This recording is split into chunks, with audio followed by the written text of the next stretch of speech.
Hello everyone, this is the Richard Lewis Show. I'm Richard Lewis, and sniffling in the background is Sam, ravaged by hay fever. How are you doing, Sam? Right, bud. Not bad.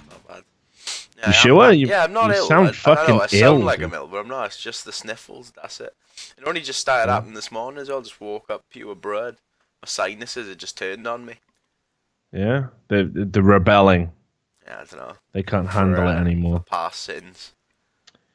So this isn't like I shouldn't have an intervention for you. It's definitely hay fever. No. You promise? Yeah, mate. I'm not a rock bottom again. Trust me. Yeah, you would tell me. You know, all right. I have a right to know because I keep thinking. You know, I've said it before, haven't I? 2018 is going to be a good year, Sam. It's going to be the year where we win. Away. Yeah, don't check out before we get to the good bit. It's just advice to live your life by anyway. So anyway, it's a strange day for me. I shouldn't be doing a show. I'm in a strange mood. I don't even have the sort of psychic wherewithal and strength to put on the usual veneer of artifice and bullshit today. I'm in one of those moods where I can feel I might just say anything. Like just say some crazy shit, like real shit, but crazy shit. Shit you shouldn't say. I don't know. I'm in one of those moods because it's just it's all just nonsense at the moment. You know, I want 2018 to be a good year. And I keep getting barraged with shit that doesn't make sense. And shit that just doesn't make sense to anybody of a rational mind, I think. I'm not even talking about, like, a lot of people probably think, well, yep, Richard's having a mental breakdown. He tweeted about 60 times in a row. I know that's people think it's about that. It's not about that. So the Count Dankula decision came in. And I don't know if any of you guys have been following it. We're going to talk about the specifics of the case. I obviously did a fundraiser to get, you know, Marcus his, kind of the legal counsel he needed to defend the case. And obviously it was a community effort. All I did was because he didn't want to fucking set up the, a GoFundMe or whatever himself. So I just did it off my own volition, and went on a few streams to promote it. And guys like Ian Miles Chong and Wizard of Cause, if I remember rightly, and there's probably tons of people. Queenie, there'll be dozens of people I've forgotten because I don't really insert myself into the skeptic community or whatever they call themselves because I don't really see it as a community, and I don't think a lot of those people really embody a lot of what I'm about. And I remember at the time I did the fundraiser, I remember thinking to myself, this is pretty dangerous. And I'll explain what I mean by that. That I took it down so quickly once we raised the amount. And I know we could have kept it up and still been raising money for him. The community obviously wanted to give him out a slot, but I was terrified that somebody was going to go to my employers and say, you know, Richard Lewis is trying to raise money to get a neo-Nazi off the hook. I was terrified of that, ashamedly so, but I was terrified. Just really scared that by standing up for free speech and this egregious use of hate speech laws to convict a man for filming him getting to do his dog a fucking Nazi salute that I did. I was just like, right, we've done it. We've gone past the number. Here's the money. I'm going to get it to your bank account and let's not talk about it again. Like, I felt like I had to treat it that way. And I remember thinking, God, that's so paranoid and fucking crazy that you would feel that way. But it absolutely isn't. Be under no fucking illusion that this might look like just a guy who made a shitty YouTube video that had some bad phraseology in it that got prosecuted. Haha, serves him right. This is terrifying. I think this points to something so insane that's happening right now in the UK, and it's been there for a while, and people have turned a blind eye to it. And everyone will go, "Oh, you're being so grandiose and so melodramatic about it." This is a man. He's been convicted of making a joke. He's been convicted in America, where I live. The First Amendment protects satirical speech. It protects offensive speech. There is no such thing as hate speech as recognized by the First Amendment. If ever you want to talk about the problems that American society has, I don't know, maybe go one amendment down. The First Amendment is one of the most preciously protected legal rights in documentation anywhere in the world. And it's right that for all the sneering that gets done at Americans, you've got no culture, you've got no history, you're not very well educated, ha ha ha, obesity, ha ha ha, guns, ha ha ha ha ha, religion, ha ha, God, aren't Americans stupid? Didn't America get one thing fucking right that Europe and the United Kingdom and so many other countries, that's before we even get into the totalitarian states, didn't America do something right and wondrous and incredible?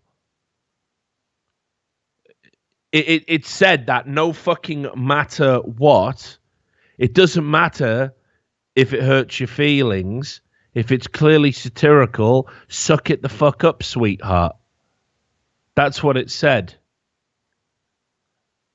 And I'm flabbergasted that the UK that has looked down at the Americans for however long, for forever, as long as I've been alive, there was always some snooty, even me, working class shit, growing up on a council estate, right? We got to laugh at the Americans. We got to watch Spitting Image or, whatever was on the fucking TV. And we got to laugh at American society. And maybe back then we were right to do it. Maybe we were better or superior in some way. But it's absolutely not true as of this moment. That we are now prosecuting people successfully, I might add, for making jokes. It's over now. Pack it up. Go home. It's over. All right. So let's talk. For the people who missed it, right? You're probably going to say, "What the fuck are you even talking about?" So we'll start at the beginning. Count Dankula is a Scottish YouTuber. He wasn't even known before this. In many ways, actually, the Orwellian nightmare he's been stuck in for over 2 years is probably going to be the thing that afterwards, after it is officially over, once he's been sentenced and done whatever time is deemed appropriate, potentially 6 months in prison for the joke, he'll actually be set for life in a way he wouldn't have been before. We talked about this. He's been thinking about, doing the Edinburgh Fringe and talks, and I've seen him invited to places where he gets to talk about freedom of speech and this sort of stuff, because obviously the tyranny of oppressing someone's right to freedom of expression has directly affected him. So anyway, he just made a shit throwaway YouTube video, the kind people do when they're desperate to go viral. He said at the start of the video, "My girlfriend loves her pug. His pug is called Buddha. No pug is pugs aren't lovable because they're lovable. Pugs are lovable because they're pathetic. They're an aberration to nature. They are so systematically inbred and fucked up that it's hard not to like feel this overwhelming sense of pity and love for them. Being fat and clumsy, they just roll about. Basically, the same instinct that makes you love a pug is the same instinct that enables me to get sex. It's just a mix of it's a mix of revulsion, pity, and a strange sense of affection you can't quite understand. And thank God for that. Thank God for that melange of emotions. So anyway, so the pug, which only has one eye because some cunt abused the pug.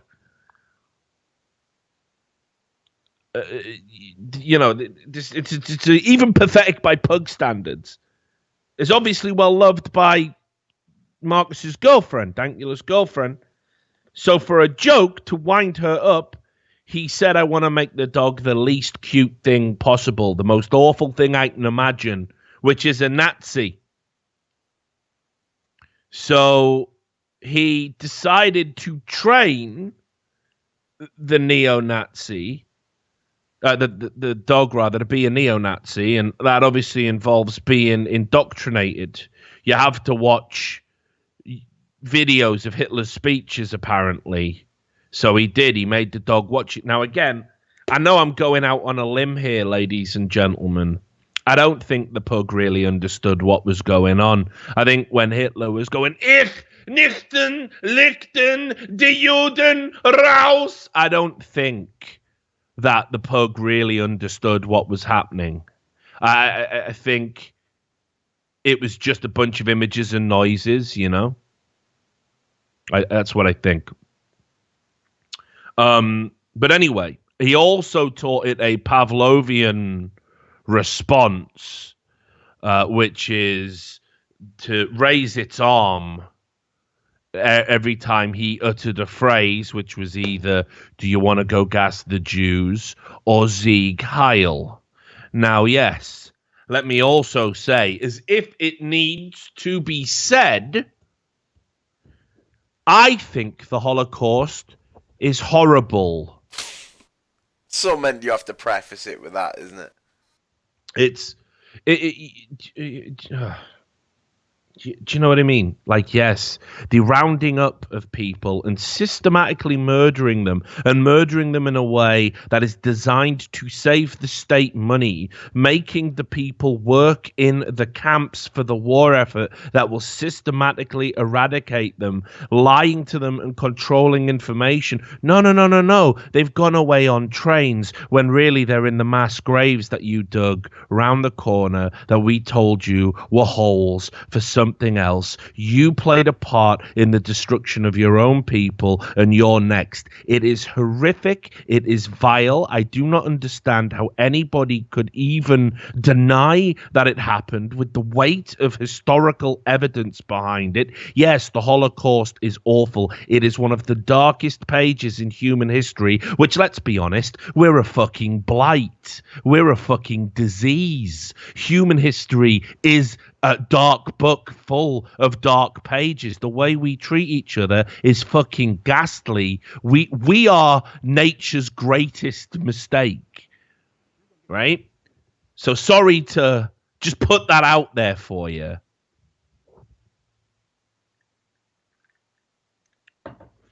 Anyway, so yes, it turns out genocide is awful. Who fucking knew that could be true? But this joke is sort of making light of a dark thing, yes, but it's also a critique of the thought process that enabled that dark thing to happen. Inherent in the joke is a tacit acknowledgement that Nazis are scumbags and their ideology is wrong. You have to see that for the joke to work. I remember covering on the podcast all that time ago,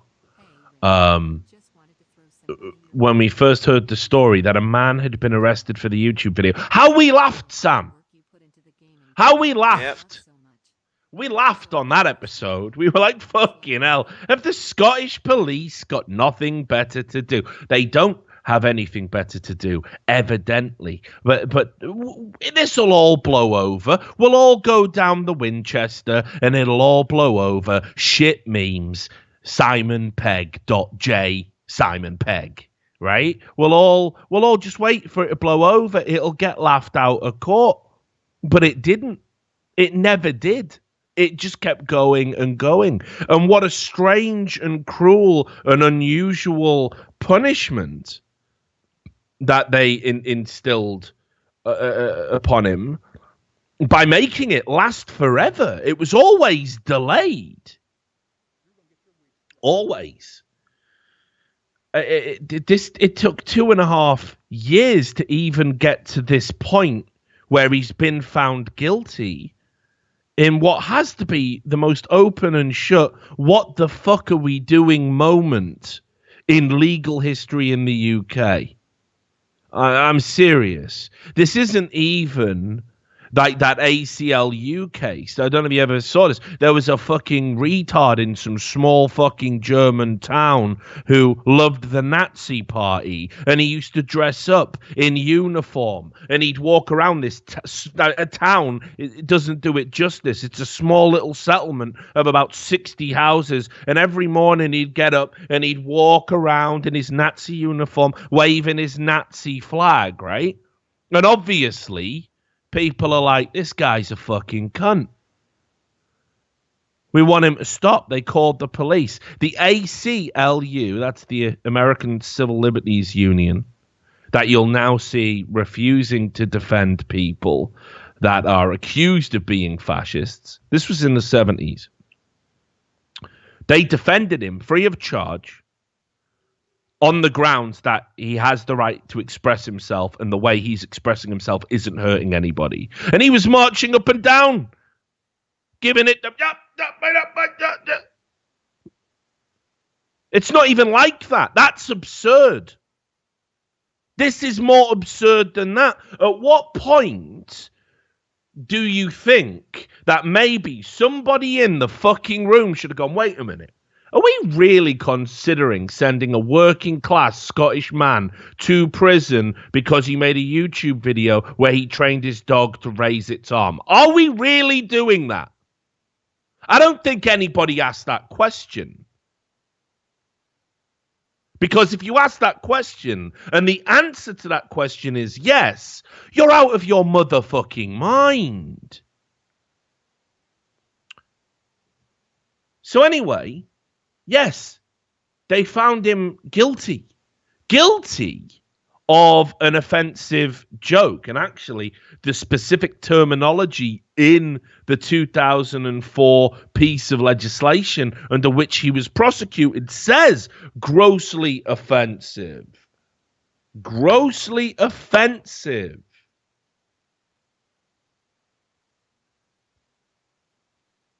It's insane. It's insane. I find so much grossly offensive. You know what I found grossly offensive when I was young? When I was a lefty. This is what I campaigned about when I was a right-on lefty. You know, Ben Elton, a little bit of politics, down with Thatcher, a little bit of politics. Here's what I campaigned against and found grossly offensive. I found it pretty grossly offensive when Tony Blair lied about there being weapons of mass destruction in Iraq. I found that grossly offensive. I found it grossly offensive that even after it was proven that they didn't have the capability to make those weapons because all of their plants had been shut down, including the anthrax plant at Al Hakem, which was later cited as having leaked anthrax into the postal system in America, when actually independent analysis of the anthrax showed it must have come from an American source because it was cut with silica, and Al Hakem didn't use that. Because fuck it, fuck the specifics, right? Like, because I'll just go off on one and I will sound like Alex Jones, and I'll walk that line as good as it is. But I found that fucking disgusting. I found that grossly offensive. I found the 2002 sanctions we put on Iraq as a result of a war predicated on completely fictitious reasons The sanctions that made it so you couldn't sanitize water, so children and old people were dying. I found that grossly offensive. I found the carpet bombings that killed 3,000 people on average every month for the duration of that entire conflict that shouldn't have been happening in the first place. I found that grossly offensive. That cunt is still out there trying to talk people out of fucking Brexit. No one gave a fuck. That was shit that you fucking march against. Not man makes YouTube video, but he spoke to Tommy Robinson once, so put him in jail. I don't know what happened. This is what I mean when I say I can't be a liberal anymore. I don't know where the priorities shifted. I really don't. And I've seen so much gloating and so much cheering about this, as if this is a victory for liberalism. Yeah! Down with hate speech. Down with the hate speech. Wait, where was the hate speech?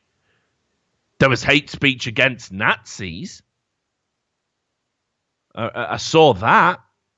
There was the phrase, gas the Jews. Yes, not pleasant to hear. Not pleasant to hear because it really happened. Very not pleasant to hear.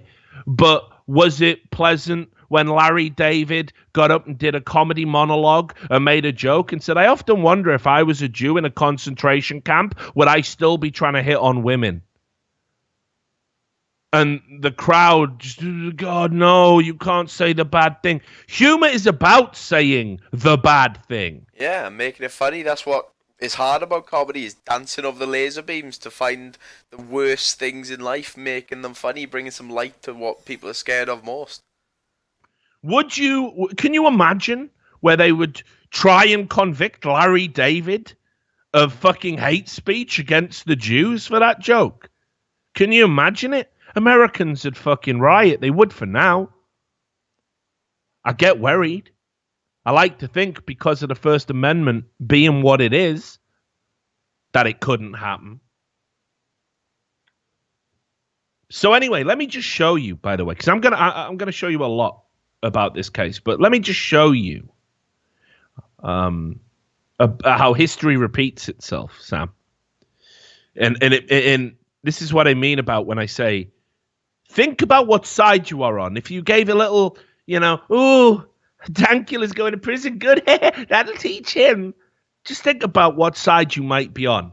All right. If this is something that you thought.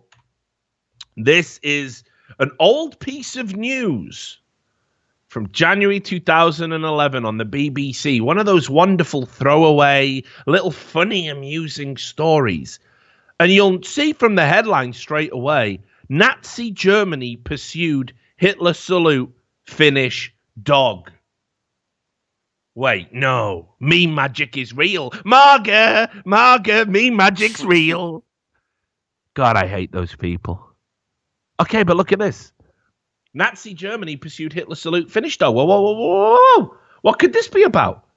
So some guy had trained his dog to raise its paw and bark in a impersonation of the Führer or a Nazi.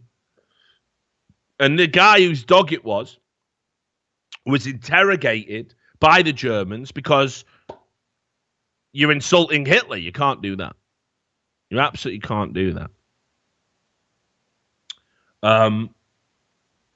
So immediately you can see, can you imagine in 2011 reading this story going, fucking hell, the Nazis were scumbags. Look at that. Even the dog wasn't allowed to do a Nazi salute. God, those authoritarian scumbags. That phrase is outrageous. Mental, isn't it? As if the sunglasses and anything. Yeah. Jackie's sunglasses are not thought would be part. Yeah, that well-known. Yeah, probably not. I can't remember Hitler wearing Elton John sunglasses when he was giving speeches. No. Yep. When Hitler went through his Ray Charles phase. It's insane. So that just to give you an idea of the side that you might be on. But I couldn't believe it. The way that this was covered in the press, and I'm gonna slate the Guardian in a minute. So I think it's interesting that just before this verdict came down, there was some other stuff going on in the UK that I've not talked about. There was some people who, I've got to say what I believe on this. I've got to speak from the heart. There's some people whose views I find absolutely vile. I don't like these people who hate people who are different to them. I don't like people who talk about ethno-states. I don't like it. Because I know that it starts out all well and good, right? They make it sound so nice and appealing on paper. We just want our own little benign space. What they really, of course, mean is what every totalitarian and authoritarian right-wing piece of shit down the ages means. And that is that if we give us our space, and then if we don't get it, we'll kill you to get it. And then what they mean is that once we've got it, hey, it could always be a little bit bigger, right? And then we'll expand and we'll take your shit. And hey, we'll actually, why the fuck are we doing all of the jobs? What? What we need is some form of cheap labor. And then, of course, then the political dissidents have got to go and everyone else has got to go. The authoritarian path is a terrifying one. And these people that try and make that poisonous thought process sound benign, I don't like them. But I will also tell you this, back when I was a lefty again, you might have heard of the Minister Farrakhan, Louis Farrakhan of the Nation of Islam. Yeah. Guy doesn't like the Jews. Yeah. Guy really doesn't like the Jews. The guy, in fact, blames the Jews for everything. Yeah. And he's mental. And I have nothing in common with any of his views at all. And I think he's a prick. But he was banned around about 2000 and it might have been 2000 actually, or 2002. He was banned from the UK. And I don't like that. I don't like his views, but I don't think the UK should be banning people from coming to speak, except in the most extreme circumstances, and him uttering a bunch of nonsense about how the Zionists control the weather or whatever nonsensical theory the lunatic is pumping out. Now, I don't genuinely see that as a threat. I think most people would listen to him and would laugh and find him risible the same way I do. Also, by the way, because this has been leveled at me, but Richard, weren't you all, you don't like it when the Muslims say things, do you? The hate preacher. No, I fully support their right as well, actually. Absolutely. I've said it. I said it at the time. I'll say it again. I don't like the idea of it's like every time they were trying to deport these guys, I was like, okay, so he said a bunch of crazy shit about the kufr.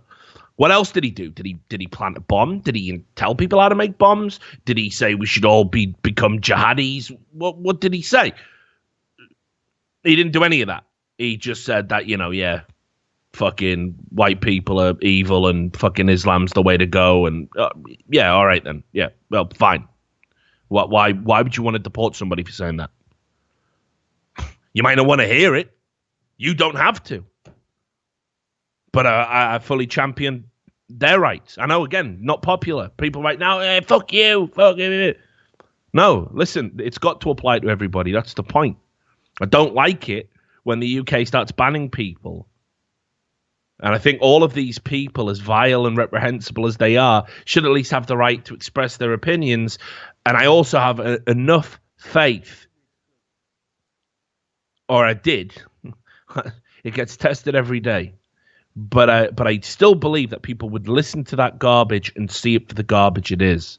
So let people see it. Don't martyr these people. Don't make them.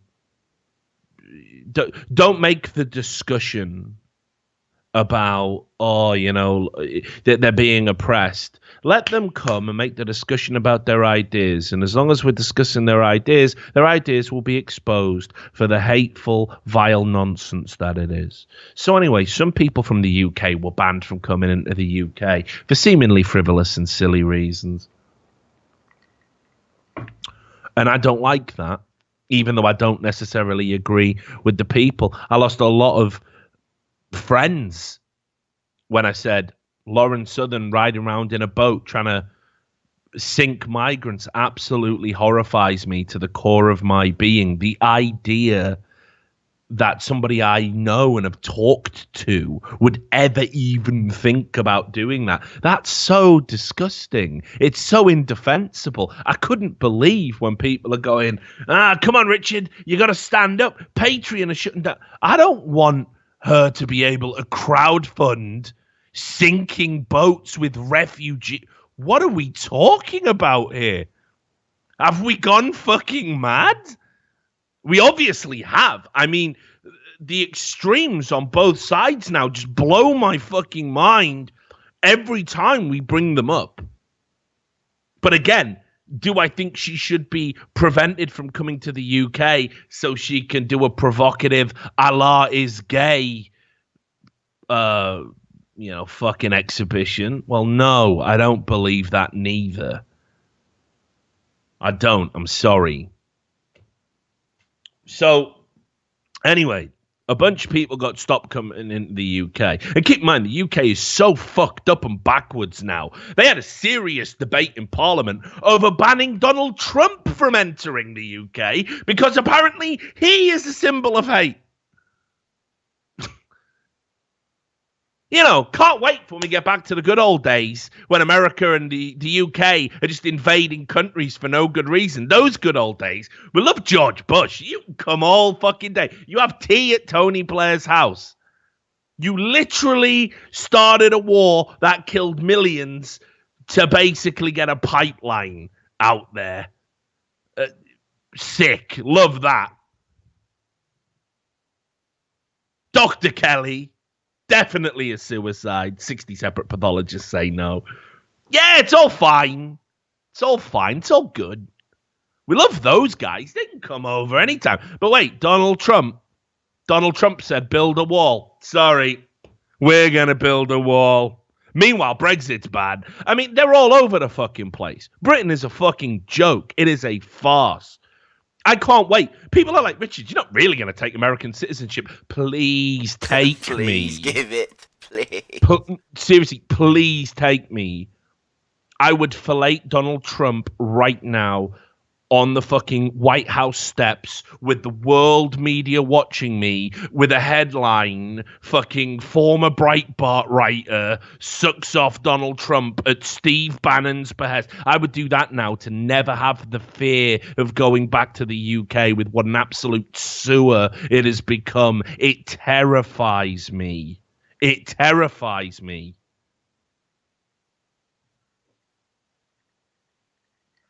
Right. So a bunch of people got banned. I told you, I've gone, mate. My box is gone. He's sucking knobs for green cards. I don't. Whatever. Just get married, mate. It's easier. You ain't got to suck a knob on TV. Just suck a knob in private, really. Fine. Well,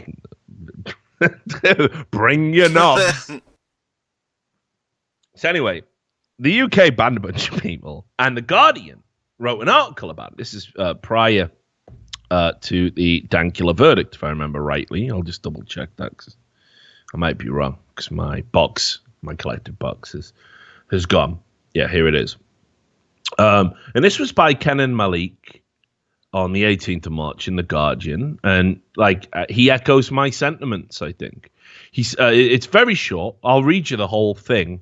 And I want to credit The Guardian for publishing this, even though just a few days later they would set this on fire, put it out with piss, wipe the arse with the ashes, then bury it in an unmarked grave, then piss on the grave, defile the tombstone, then piss on the defiled remains of the tombstone. Martin Sellner is a nasty piece of work. The Austrian is a leader of the Generation Identity. That's all you need to know right there, isn't it, right? Yeah. Oh, what's the name of your organization? Generation Identity. Yeah, you're mental, aren't you? You're... right. Generation Identity White Nationalist Movement and of Defend Europe, an organization that tries to stop NGO boats from saving migrants drowning in the Mediterranean. I mean, that's what's more insidious about it. These aren't even illegal migrant craft. Not that it would make it okay if it was, but these are crafts that go out there to try and save migrants who are already running into problems. It's a humanitarian... People are trying to swim across the ocean. Like as if there was... as if there was ever a fucking argument for that. Oh, so we in the West have had foreign policy for years. That means that we just invade these countries with oil and resources and destabilize their governments. And we've been doing it ever since we discovered oil in the Mesopotamian region. We've occupied it and oppressed it in some form. And yet when those people get all fucked up and tortured by the dictators that we helped put in place and they want to come over here to get away from it, well, fuck that. Fuck that. We'll just blow them out the water. We'll just blow them out the water. Of course we will. Imagine that. Imagine holding that position every day and waking up and holding that position and thinking, this is fine. Imagine it. Because that's the position this cunt holds, right? So anyway, his partner, the American Brittany Pettibone, is a writer and vlogger who sees immigration as white genocide. The classic... A shifting demographic is the same as being rounded up and killed. The Great Replacement. You're an idiot. You're an idiot. Throughout human history, demographics have shifted. No one's coming for me.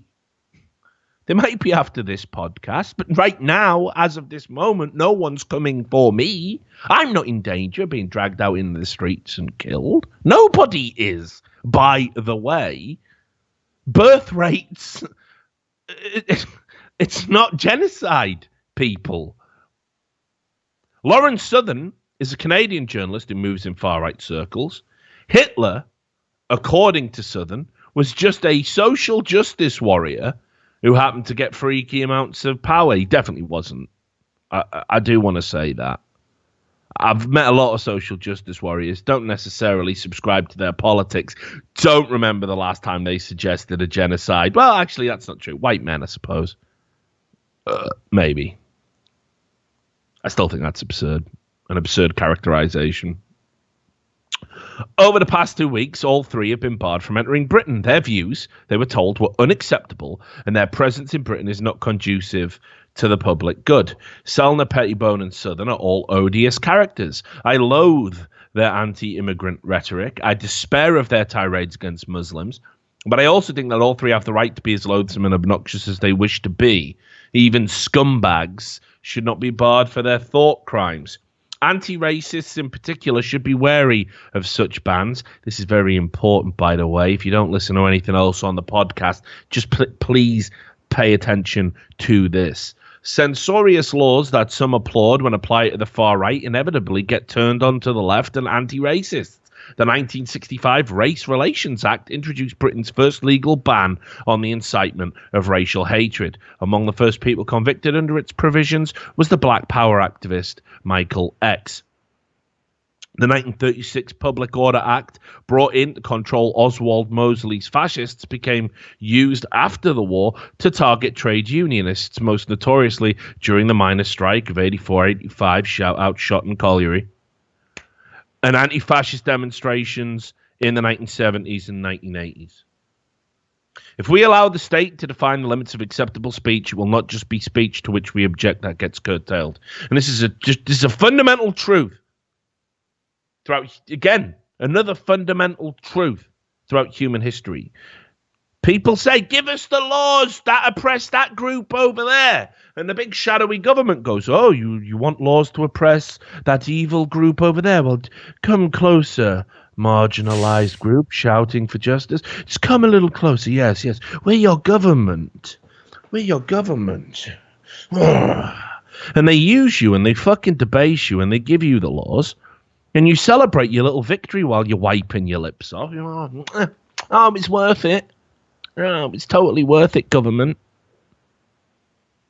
Then 2 years later, you're trying to do your thing and there's a knock at the door. Who could this be? I wasn't expecting company. And it's the fucking squad. And they got the uniforms on and you did something wrong. And you go, but you can't arrest me. Why me? Well, silly child. You thought we would only use the laws against them. Well, they're all gone now. They're all gone now. There's only you and us, and we're alone. And that's it. And that's how you get fucked. And you did it.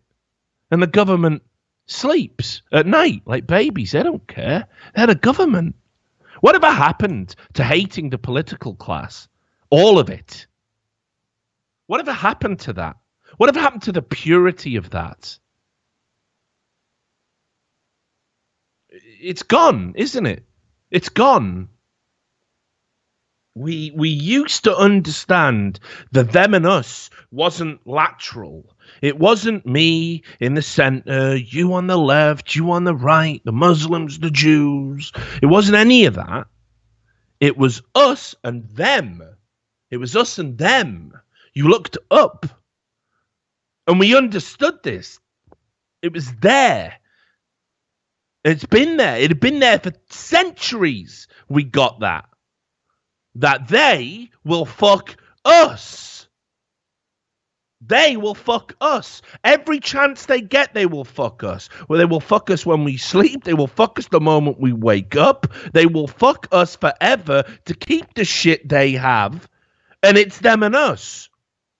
But it's not anymore. Now I see people that the Republican Party wouldn't spit on, go and bat for them and justify the insane shit that they do. I see people go, I'm with her, I'm with her. Hillary Clinton would burn you alive to become the president, my friends. She doesn't see you as human. She pretends she does, but it's the same with Trump. He's a billionaire businessman.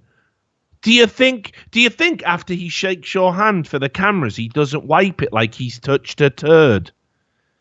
Are we living in this fantasy land? The political class hates you and always has. So what the fuck is this about? Why is the divide so big? All right. I don't want people being banned from coming to the UK to talk, because the next lot of people that get banned will be government activists, will be human rights activists, will be people speaking out against corporations and banks. And trust me, it'll start with, oh, you can't come in. And then it'll be the people who are here trying to do it. And we'll say, well, we can't send you anywhere, so I guess we'll have to put you in prison. And then, much like in China, these people will just disappear. They will just disappear off the streets. This is the slippery slope. This is how it happens.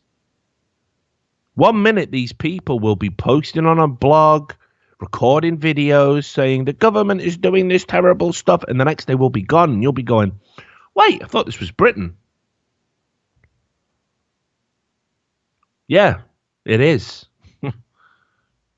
Oh, Richard, you can't link a man being told off for making a silly YouTube video to a totalitarian, authoritarian state that censors anybody that speaks out against it. Don't be silly. There's no connection.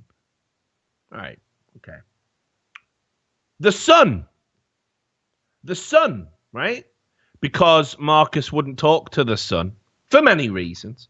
The Sun is a vile newspaper. The Sun is an absolute rag. I'm not from Liverpool, but I never forgave the Sun for the way they covered Hillsborough. publishing absolute outrageous lies and smears against a city that was already in mourning. Yep. But the Sun did many other fucking things wrong. It wasn't just that. The way that they were a working class paper that turned around and backed Thatcher, and then after Thatcher got elected, did that headline. It was the Sun what won it. Thank you very much for inflicting Margaret Thatcher on my community, the Sun. May everyone involved in that effort burn in the eternal hellfires of damnation. If only they were real, I'd go to them myself just to have the explicit joy between burnings and daily stabbings of watching you all fucking fry. Let's have a look. What do you think the Sun did? Do you think the Sun did some fair and imbalanced reporting? Or do you think, now again, I know this is going to be a tough one, folks, or do you think they put an outrageous, salacious headline that also happens to be a play on words that completely smears Marcus, divorced from any context of what happened? Option B. It's your boy. It's your boy. Yeah, here we go. Look at this. It's unreal. It really is. I mean, from the trial, they did the headline. Can't believe they put a picture of him shaking Tommy Robinson's hand Yeah. as well. Yeah. So mental. They got the picture of him shaking Tommy Robinson's hand, put it as an embed into a larger picture of his face with the headline, Nazi piece of work. Now, what's interesting is if you read the text, nowhere did they say that actually Marcus Meacham was a Nazi, because if they'd said that, then that is Lawsuit. that is where you immediately get to sue them for defamation. But what they realized they could do is imply it from the headline, because the headline, although juxtaposed next to his face and him shaking Tommy Robinson's hand, doesn't directly state he is the Nazi in the play on words. That's the Sun, ladies and gentlemen. They train people to do this. They train people how to smear people in such a sensible way. People say to me, Richard Lewis, you're a yellow journalist. I've never done this, but I can spot it. I know the handiwork. It fucking reeks. Someone was trained to do that. That person makes money. They get to live a nice, normal life. You see. Interesting, isn't it? That person enjoys, I don't know, the freedom of expression, the freedom of speech that protects the press, that they can do something like that and maybe not think while they're doing it. Wait a minute. If the law, oh my me, imagine it. Imagine being that divorced from reality. I'd like to say the Sun was the worst. New Statesman. Oh, New Statesman, what happened to you? How you have fallen. New Statesman. Left-wing publication. I used to be a proud subscriber of New Statesman. Make no bones about it. If I ever run for office, that'll come out. When I'm there on the Republican ticket. Well, it seems here you used to read some socialist media and were a member of the Socialist Workers' Party. What do you got to say about that? Well, I don't know, Senator Elvis. Well, look at this Twitch clip of me saying I love Trump and that. Look, I love him. I love him. Said I'd suck him off, look. Well, we don't like those depraved practices down here in Carolina neither. I don't know what your citizenship questioning is in Carolina with Elvis asking you. Look, I told you I've lost it. I warned you. This was it. This was doomsday. New Statesman published. It's not even well written, Sam. It's not even well written. It's far from well written. Okay? Ricky Gervais came out and defended Dankula. I'll show you that in a second. So some hack called Nick Pettigrew. Pettigrew sounds like, I don't know, a bacterial infection of the bell end. He's more of a petty shrew. God. Nah, not your best work. He basically used what was going on to rant about Ricky Gervais. Now, look, says here, no Ricky Gervais defending offensive shit posters isn't a matter of free speech. I mean, it is. Unequivocally is. All right, though. He's going to make an argument why free speech isn't under threat. Keep in mind, this is all about Dankula, right? This is all about Marcus. Ricky Gervais has gone on the offensive. Not in his usual manner, calling people mong. I love how that's going on the offensive nowadays. Yeah. That's mounting a war, is it? Going mong. Yeah. So. Can't use the word mong, because obviously it's derived from mongoloid. No. So people don't like it. It's hate speech. Doubling down on his transphobia. Now, we did do a new Netflix special, which isn't all that, honestly. Yeah. And I'll say this. I did notice the last, like, it seems that a lot of times when comedians need to say something shocking, they will say it about a soft target, somebody that nobody could realistically come, in the audience is going to be there to defend. Yeah. Or a small percentage, And I've noticed it with the Dave Chappelle special and like Chris Rock and now Ricky Gervais. Trans people are definitely getting it, and I don't really like it. I'm not gonna lie. I didn't think it was funny. I think it's like, guys, come on, like it I know it's a leftist cliche. I definitely like to punch up. You know what I mean? There's so much. Come on. But in Dave Chappelle's one, doesn't he actually say that he was wrong? Like, the whole part of the bit is at the end, he, like, reflecting on why he told the joke. And he says, like, maybe it was me who was fucked up. That's kind of how the bit ends. So that's a little different. Yeah, it's a little bit different. But I'm talking about the first special where he talks about... The one where he did... Yeah. But in the next one, he apologizes for it. Yeah. The guy in the dress bit, Yeah. And Ricky Gervais did a bit where, in his latest special, where he says that... a man has a bigger chance of becoming a chimp than he does of becoming a woman. Why? So, whatever. I mean, that ain't even true. It's definitely easier to become a woman than a chimp. Isn't it? Yeah. Well, yeah. Right. But anyway, look. I don't know why this is a talking point. Yeah. The whole thing I'm trying to say here is, look, I still support his right to say all this shit. I just think, like, there's definitely better targets out there. And when I see a bunch of comedians going after the same group of people, I think, it's lazy. That's soft. Yeah, there's better targets to aim at. That's all I'm saying. Anyway. Comparing trans people to chimps, or by foisting the invention of lying on an unsuspecting public, wasn't a great movie. This time, he's thrown his considerable heft behind a weight joke. Behind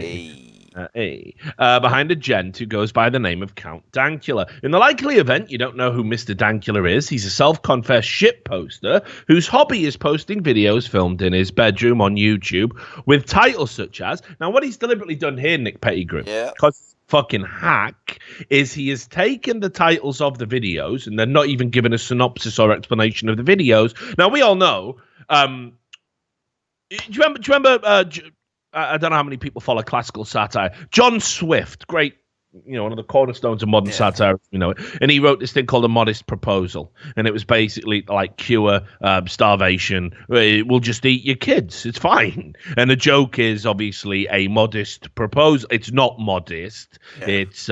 It's horrendous and completely unreasonable. So you can't really infer everything from the title, is what I'm saying. So when you say...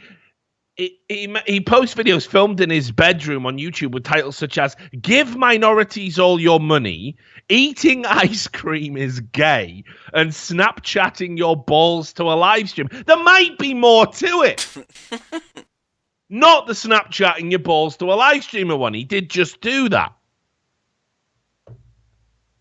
Count stock in trade is point missing whataboutery, finding the extremes of an otherwise reasonable view to try and discredit it, and generally being the guy who gets stuck to at a student party who has some views on veganism that will blow your tiny provincial mind. Dude, I think he mocks people like that, actually, but whatever.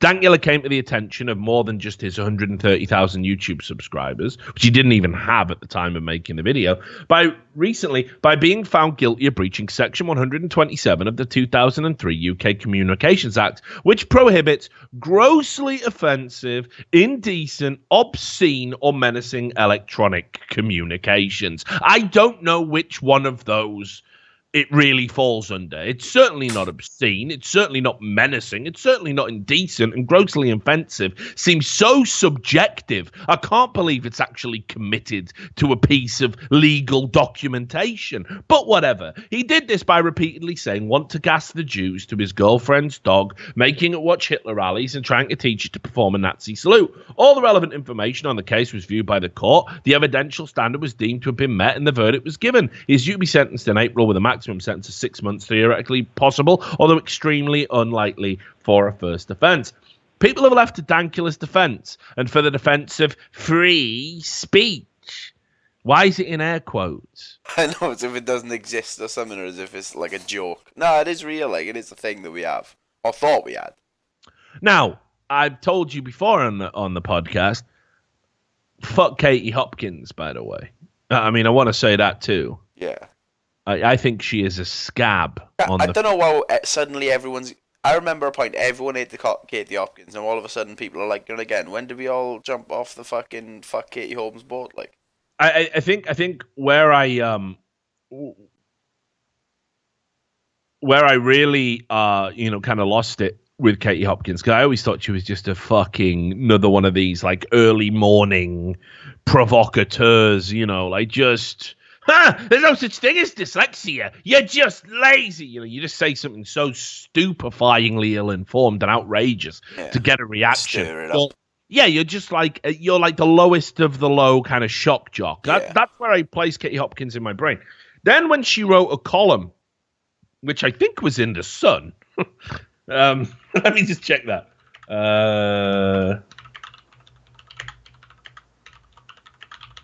I definitely want to check this. I wouldn't want to give the Sun a bad name. Oh yeah, it was the Sun. Okay. She wrote a column in the Sun where she called migrants cockroaches and said we should blow them out of the water if they try to come into the UK. Yeah.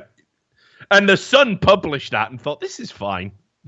Seems reasonable, put it out. Now, I said at the time, you know what, guys?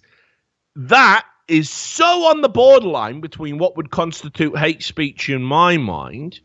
I will be very surprised if there's no action taken. And what happened was the Press Complaints Commission and everybody else upheld that. They said that was acceptable. Now, that's far more insidious than anything Dankula has said here. But apparently it was fine. Go figure, right? I mean, it made me wince. I'm like, ugh, you can't be fucking serious. The Sun, you've said some insane stuff. You said people pissed on the dead at Hillsborough and stood by it. You said they rifled through the corpses trying to get spare change. You said the police did nothing wrong. You actually played a major part in covering up a criminal conspiracy for decades. But this is beyond the fucking pale. You are standing by editorially a woman saying anybody on a boat fleeing a war-torn country trying to get some relief in another country should be shot out the water and killed. All right, well, that's enough Sun for me. It's mental. Anyway, snake oil salesman and Alex Jones glove puppet Paul Joseph Watson got a confession. This might upset you. I like Paul Joseph Watson. He's all right. I don't see the harm, actually. I don't think he deserves to be in the same company as these people. I think he's one of these down-to-earth, common sense, or tries to represent himself as a common sense person, and he speaks out on issues in a common vernacular. And no, he's not a journalist. Definitely not. All right, but he's all right. So, sorry, again. You have to imagine my shock. Yeah, right? Like, I'm all right with him. And convicted criminal Tommy Robinson, whose hobbies include punching migrants. Tommy Robinson, I can't do it. I'm sorry. I can't. I know I'm supposed to. I can't. He follows me on Twitter, mate. It makes my skin crawl. Which isn't to say I can't see to a degree he's been persecuted beyond the normal means for your average boot boy that basically fell out of football hooliganism and somehow stumbled into politics, as is the way in modern Britain. But yeah, I still can't. I just can't. Sorry. If you can't deal with that, then just leave. Anyway, Milo Yiannopoulos, got to name drop him. I mean, Milo's just doing his own show right now. Like, would no doubt be supporting him on Twitter too, had he not been thrown off for expressing grossly offensive views. His grossly offensive views were Leslie Jones looks like a man, and that the new Ghostbusters movie was fucking terrible. All right, good. Glad we covered that. These people and their supporters are very specific targets for their open and frank discussions. Jews, immigrants, Muslims, trans people, etc. Odd they never want to seem to discuss the morality of corporate tax fraud, republicanism, institutional misogyny, etc. I'm not too sure that they'd be equipped for that. I don't think they're necessarily equipped to have the debate about the things they do debate. But keep in mind, those people have nothing to do with Count Dankula, or didn't, until this nonsense kicked off. And joining them is, of course, Ricky Gervais. Other comics have criticised the ruling, saying comedians should be allowed to tell whatever jokes they want without fear of prosecution, saying "wanna gas the Jews 23 times" may be one of those jokes that loses something in the telling. Either way, the case has thrown together stranger bedfellows than a swingers party on the island of Dr. Moreau. Fans of offensive comedy worry that the verdict will set a precedent that will rob them of their source of entertainment. Now, this is the point where a good journalist, a nuanced journalist, a writer that understands the subject and has some legal, basis to be talking about it, will go into, they'll go into explaining why that isn't a valid concern. No, doesn't do that, swerves that. They also seem willing to set aside the content of what the comedy is being offensive about, or how or why. This is the equivalent of drinking to get drunk and not caring how foul or revolting the booze is.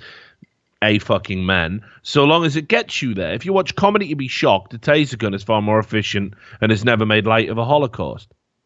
I don't get what you're trying to say. So I've got to watch fucking straight Jerry Seinfeld comedy now for the rest of my life because nobody can handle anything blue or edgy ever again. Is that what you're telling me? I've got to listen to airplane food jokes now because they might offend somebody. Fuck, can't I do airplane food jokes, mate? What if someone's vegan? They might get angry. We'll have to do vegan airplane food jokes.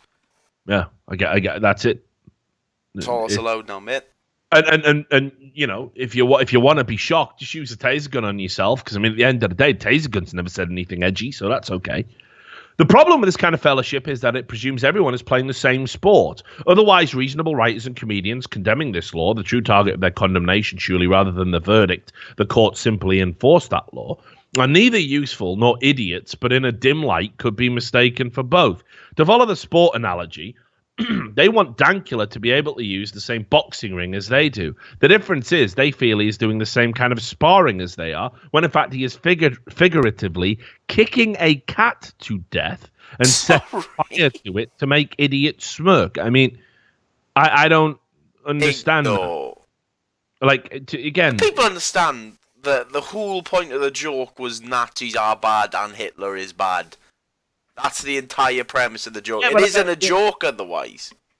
But again, understand how by just saying all this outrageous hyperbole, he is swerving. Why isn't it a valid concern? Explain it to me. So he tries to. He goes, the freedom to joke has not been placed under jeopardy here. Doesn't explain why. The lack of freedom to broadcast grossly offensive material, a law that has existed for 15 years without comedy ceasing to exist, has been enforced. If the 2003 Act is such a threat to free speech, it has been remarkably slow in getting there. Not really. 5 years ain't that slow in terms of laws. Right, imagine it, right? Imagine if 15 years rather.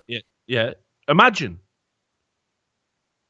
like legal precedent being set. Imagine it. Yeah. Imagine that's the concept. Imagine, we won't bring that to trial. Crazy. We're not going to do that. And Count Dankula's not the first person to be dragged through the courts. He's just the first person to be convicted. This is a watershed moment. You fucking thick cunt, Nick Pettigrew. How can you be this stupid to say, well, if it's a threat to free speech, it took a long time to threaten. Well, does that matter? Does that matter that this is the first conviction under the law and it subsequently makes it easier and more likely that people will now be prosecuted for making YouTube videos? Can you not understand that? Are you so fucking fucked in the feed that you cannot understand that? Well, obviously he's fucked in the feed and he can't understand it. And then and yet he's writing about it for New Statesman. Oh, New Statesman, please do not employ this moron to do this kind of work. He's not mentally equipped for the debate. In fact, immediately after he posted this, he just tweeted, here we go, mentions. Yes, you have said something highly inflammatory. You are attacking the idea that free speech is something to be defended. People might not like that. People have died for fucking hundreds of years to protect the thing that you want to just give away to global governments to fucking abuse people as they see fit because you didn't like a YouTube video. You irredeemable cunt. Don't you fucking get it? Yes, people might be upset about that. Well, no. You're just over the fucking line. You're over the line, Richard. How? Mentions, it's the Nazis. No, seriously, freedom of speech is not a right-wing or fascistic concern. It is the exact opposite.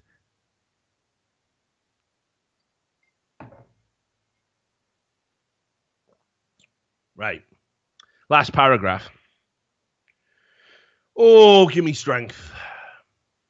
This was an article about free speech being threatened in fucking modern Britain because of a legal verdict. What do you think this fucking weakling ends his fucking piece of shit barely above the standard of GCSE English literature essay writing with? If Ricky Gervais really is a fan of free speech, maybe you should stop blocking Twitter users. Got him! You're Perry Mason, mate. You are fucking mega brain. You fucking absolute clown.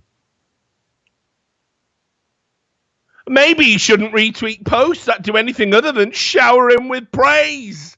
And if Count Dankula wants to continue his career as a shit poster, he needs to accept that posting shit sometimes gets your hands dirty. I'd say 2.5 years of persecution by the courts was certainly getting his hands dirty, and it doesn't need a conviction at the end.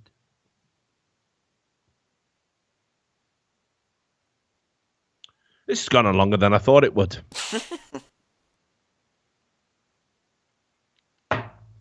The Guardian. We talked about them. What do you think the Guardian said?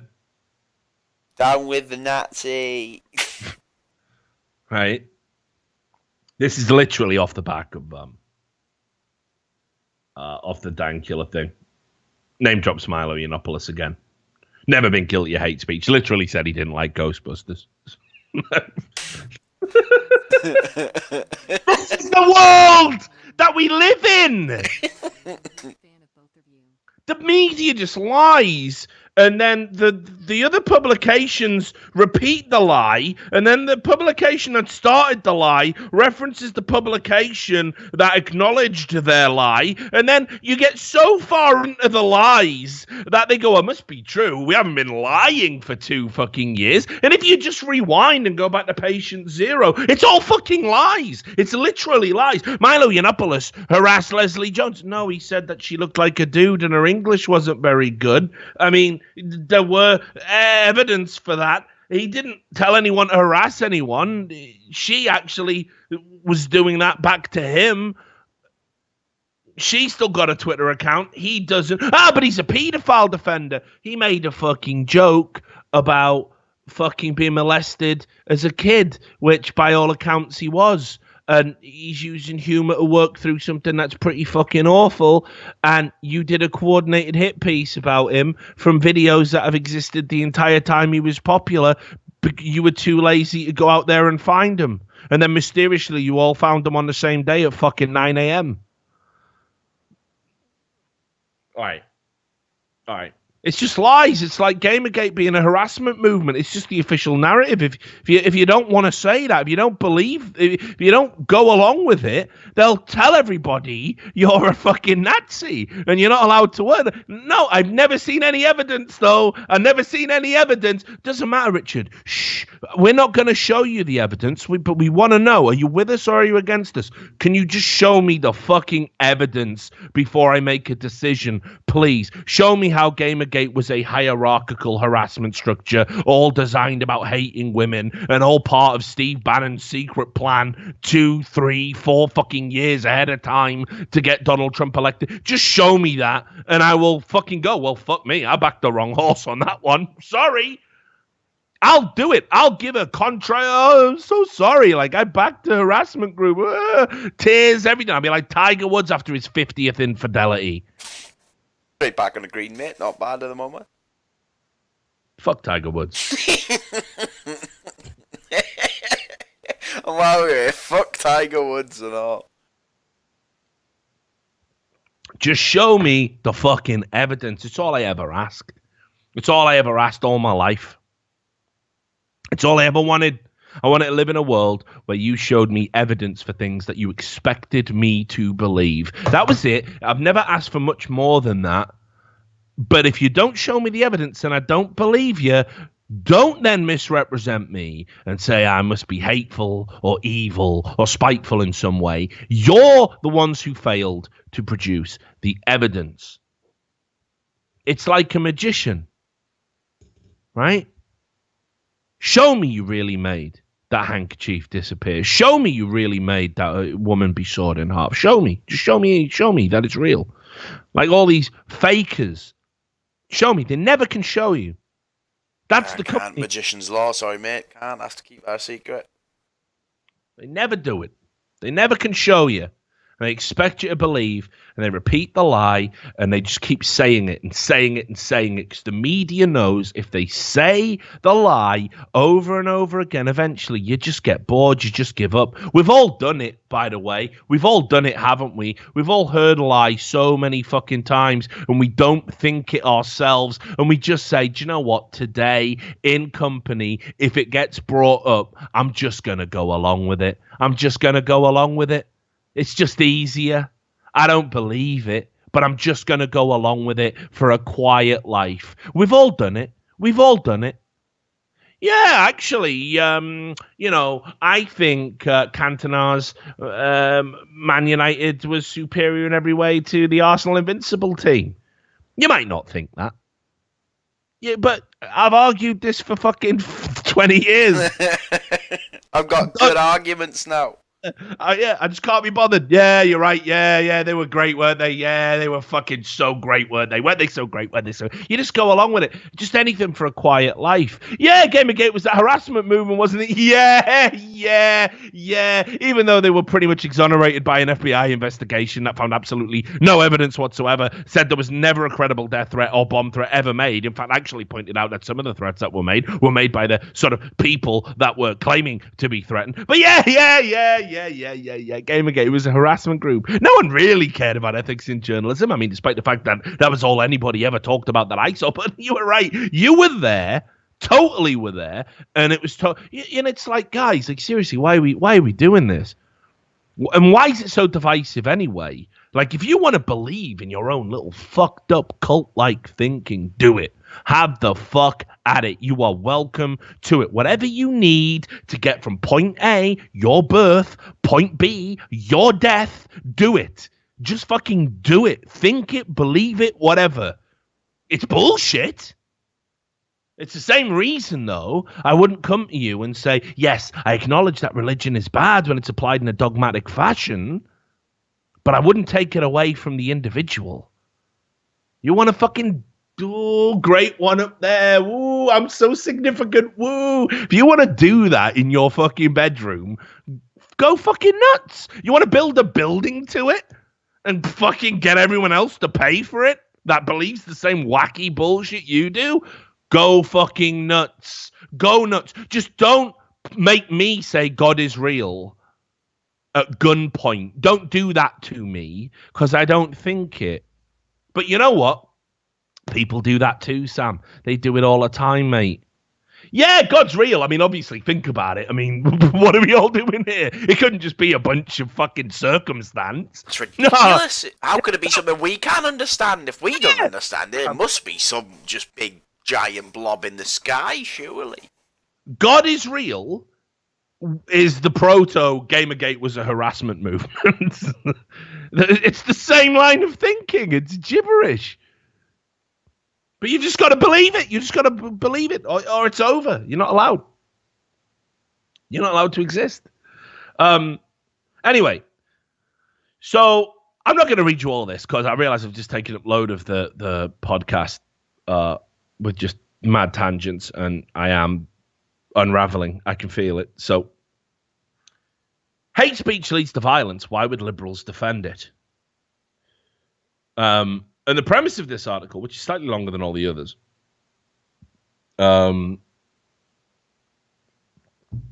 is that ultimately anything you can classify as hate speech should no longer be free speech.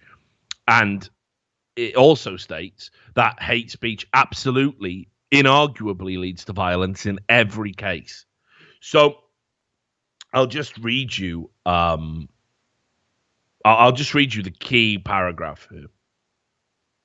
And to think, this article quotes John Stuart Mill from his famous treatise on liberty. John Stuart Mill, well, I read that at university, actually. So I'm not just paying lip service to it. On liberty, John Stuart Mill, one of the great defenders of free speech, says a struggle always occurs between the competing demands of authority and liberty. He argues we cannot have the latter without the former. All that makes existence valuable to anyone depends on the enforcement of restraint upon the actions of other people. Some rules of conduct, therefore, must be imposed by law in the first place, and by opinion on many things which are not fit subjects for the operation of law. But you see, the premise of On Liberty is to sort of talk about how freedom can exist, and sometimes that freedom can lead to bad things, but that ultimately liberty is still the desirable outcome of any rational and decent society. I think it was On Liberty that came up with the concept of the tyranny of the majority, which is the idea that the majority of people might want to do something, but the majority of people might be morons, and it might be a terrible idea. So it explores everything that's good and bad about liberty, right? And she is literally taken this tiny little bit that sort of vaguely fits this argument she's trying to make, which is here. Freedom of speech is no longer a value. It has become a loophole exploited with impunity by trolls, racists, and ethnic cleansing advocates. That is her assessment of freedom of speech. They are aided by the group I call useful liberals. They defend to the death your right to say it, folk. The writer Mari Uyahara calls them the free speech grifters, those who flog PC culture as a singularly eminent threat to the freedom of expression. It is, by definition, by the way. To them, the what next argument foresees apocalyptic harm that might befall liberal values. It cares much less about speech we can link to violence or that which compromises the safety of others, because those examples are so fleeting and so far apart. If you can find me one person, by the way, that was inspired to attempt to gas the Jews as a direct result, hell, even a dog that was inspired to do it as a result of Count Dankula's video, then okay, now we've got an argument. Now we have something to talk about. It doesn't exist. That video didn't incite anybody. It is not hate speech. It cannot be hate speech. Okay, The Guardian. Vice, I suppose. I mean, it's barely worth mentioning, really, but we all know what Vice are going to do. It's Vice, isn't it? Vice gonna Vice. Shame it's not a documentary about cannibals or something. That'd be big. Down for that. James Poulter. Imagine thinking this little of free speech. Imagine being a journalist, a writer, any artist or, creative type. And imagine writing an article with the headline, "The far right are uniting around their right to free speech, AKA spreading a load of racist bullshit." These people couldn't have a job without the right to free speech. I mean, you've got to understand as a journalist that if you were not protected by free speech laws, you couldn't exist. Anytime you wrote anything negative about anyone, you could be potentially shut down or worse. To lack that cognitive spark is terrifying to me.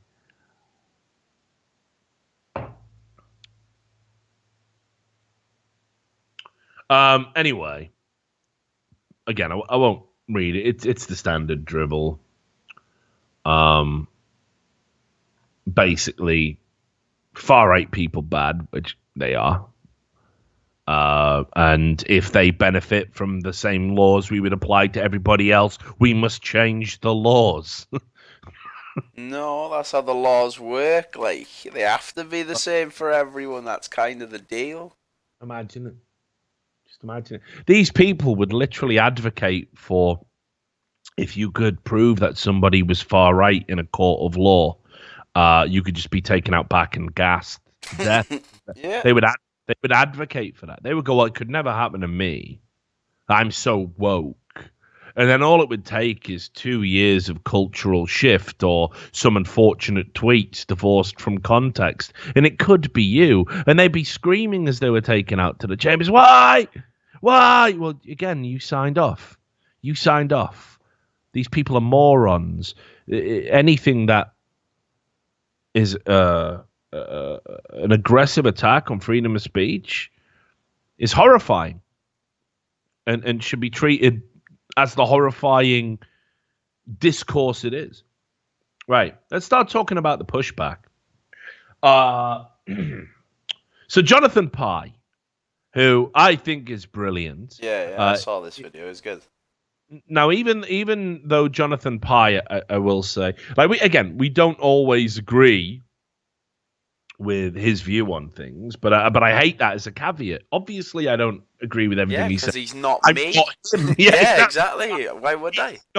He is not a perfectly tessellating map of my mind, so why would it work? And Jonathan Pye has said some things like, "Oh, fuck off, Jonathan Pye." But full name, fuck off, Jonathan Pye. Like, I'm a teacher, right? Fuck off, Jonathan Pye. But, like, I'll still watch you shit next time. I think the motherfucker's right. Maybe I'll like it next week. Yeah, exactly. That is what it is. Fuck off, Jonathan Pye. But this week, I didn't say fuck off, Jonathan Pye. Did a video. I liked it. And actually, his outrage is in line with mine. And what I like about Jonathan Pye is you can tell when he's faking the outrage and when genuinely upset about something, and see if you can spot the difference between his usual faux outrage dick and this video. So this was his video called "It's a Joke." It's short like all of Jonathan Pye's stuff, but he gets to the root of the issue. I think in a way that I'm glad comedians are starting to do now. Too late, of course, which we'll talk about in a second. But let's 3, 2, 1 this, Sam. I'm here outside. All right, 3, 2, 1, go. I'm here outside Airdrie Sheriff Court, where earlier this week YouTube comedian Marcus Meekin, otherwise known as Count Dankula, was convicted of making a grossly offensive video. In the video, he taught his girlfriend's pug dog to do a Nazi salute whilst he repeated the phrase, "Gas the Jews." Count Dankula is due to be sentenced in April. Right, Tim, I want to talk about this. Right, okay. So some people found this offensive. Understandable. Some people found it funny. The video got shared 3 million times on YouTube with lots of inane comments like lol underneath. Okay, so clearly some people found it funny. What's that tell you, Tim? It tells you that both offence and humour are subjective. Either way, it was a fucking joke, you cunts! And he might go to prison.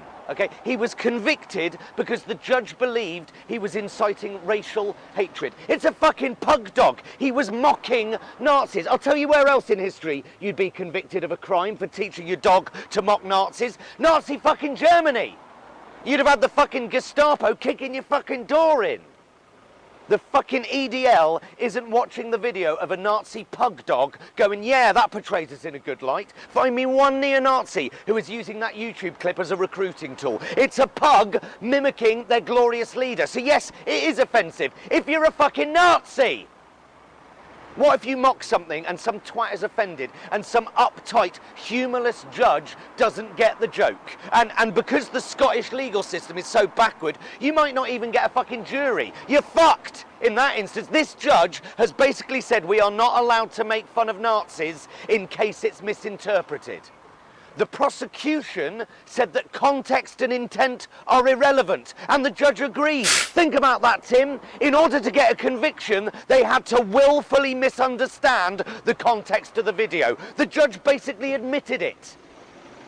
Yes, Tim, yes, he did repeatedly use the phrase, gas the Jews. It's the extremity of the phrase is the point. That's the joke. Funny or not, offensive or not, and without context, of course it's not funny. But in context, it's a cute little pug dog reacting to one of the worst things you could ever say. That's the fucking point. It's a joke, you fucking cunts. Where are the artists, the writers? Where are the comedians? Where are they? Why are they not up in fucking arms? You've got Ricky Gervais, David Baddiel, a handful of others, that's it basically. Everyone else is a fucking coward. The reason they don't want to stick their head above the parapet is because, you know, freedom of speech is like so unfashionable these days. What the fuck is going on when the likes of Tommy Robinson and Katie Hopkins hold the mantle of free speech? They don't own the principle. And just because some nasty people have supported this guy doesn't mean the principle is wrong. We need to reclaim that fucking fight, man. This matters. The law works in precedents. Once one person is convicted for telling a joke, that's it. And can we convict retrospectively? I mean, we have quite a lot of historical cases being tried at the moment. So, you know, why not convict John Cleese, Jerry Sadowitz? Let's dig Bill Hicks up.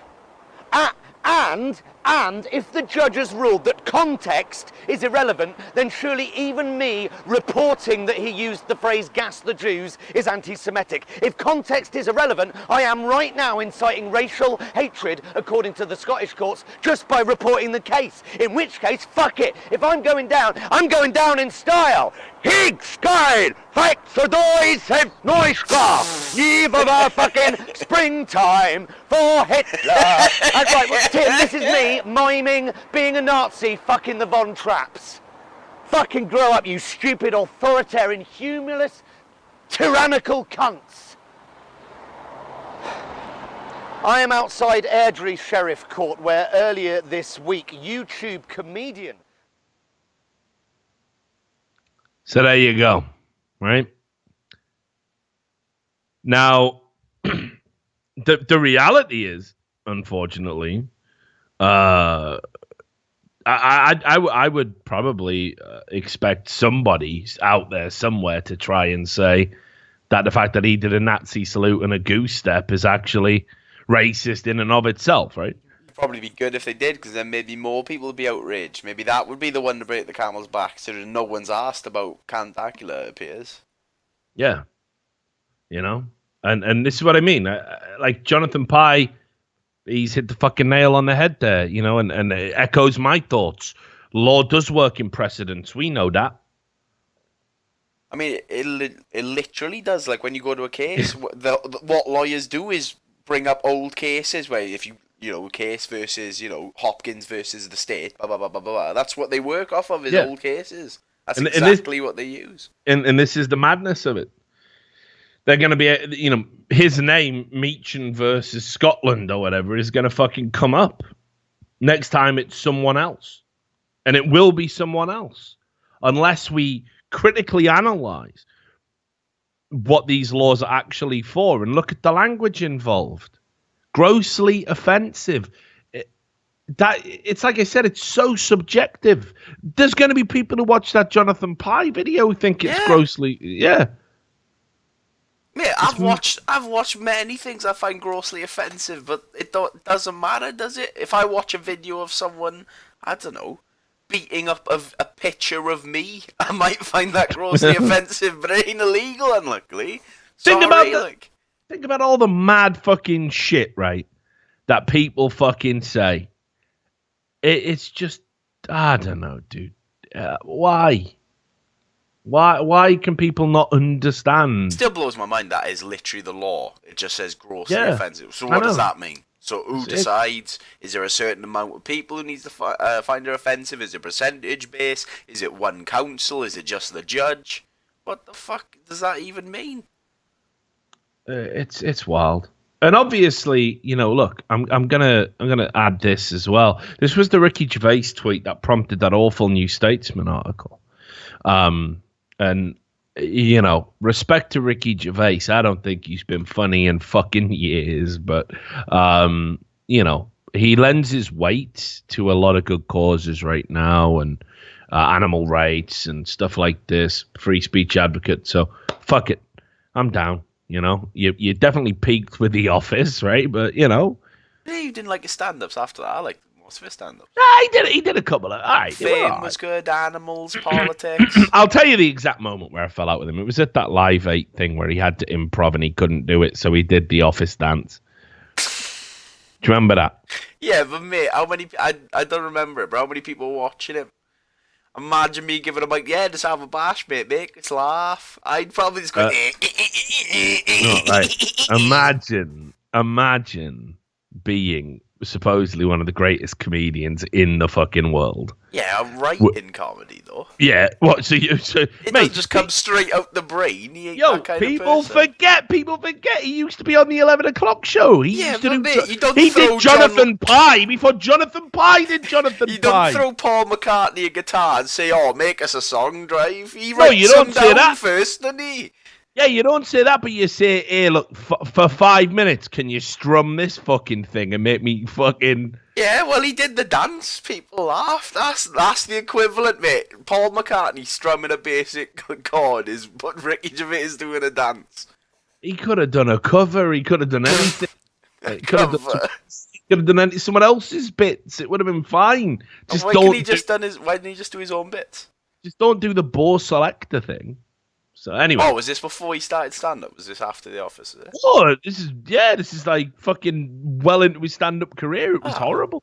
Yeah, he couldn't be arsed. Right? It was bad. Go find the video. It's out there. What am I? Anyway, so hypocrisy is the next topic I've got down here because, but again, bizarrely, people couldn't even stay ideologically consistent to themselves. Now. There's a lot of fuck nuts in this, but I'm conscious that this has gone on a while. And I didn't want the whole podcast to be about Dankula, but I'm obviously having some sort of mental breakdown, so it is. But anyway, do you know Graham Linehan? Graham Linehan is the guy who created Father Ted. He's called Glinner. Yeah. I know. Yeah. I know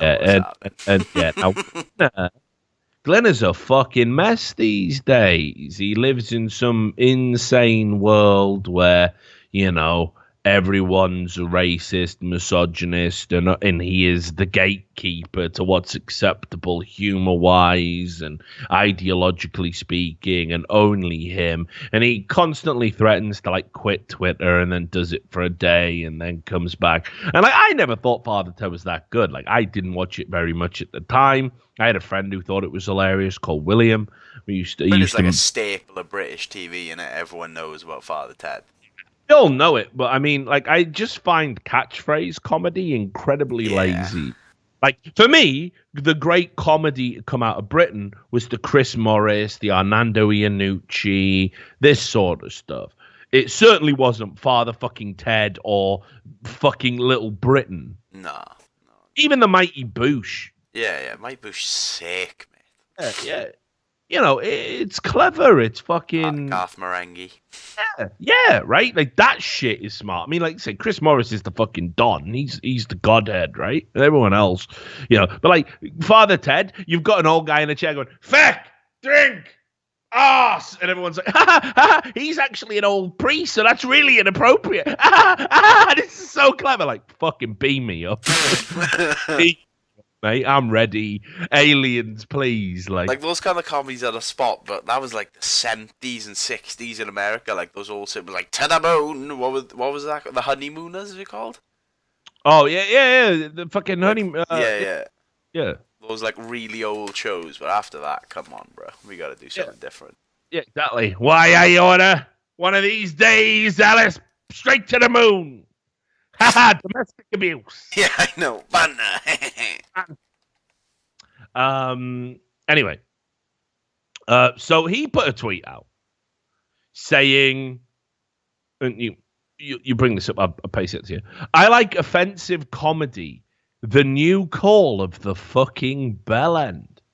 So you're like, aren't you a guy that trafficked in offensive comedy? And I was racking my brains. I'm Father Ted, didn't it do an episode where the main dude got found out, or the people thought he was a Nazi? Yeah.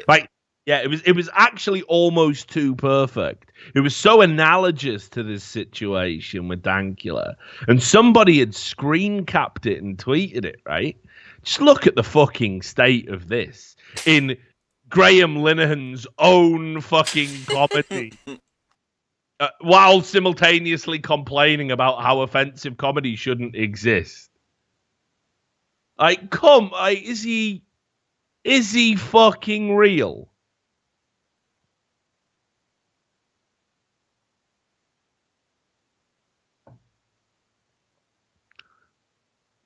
Imagine it. Imagine having that position, knowing you did this. I did that.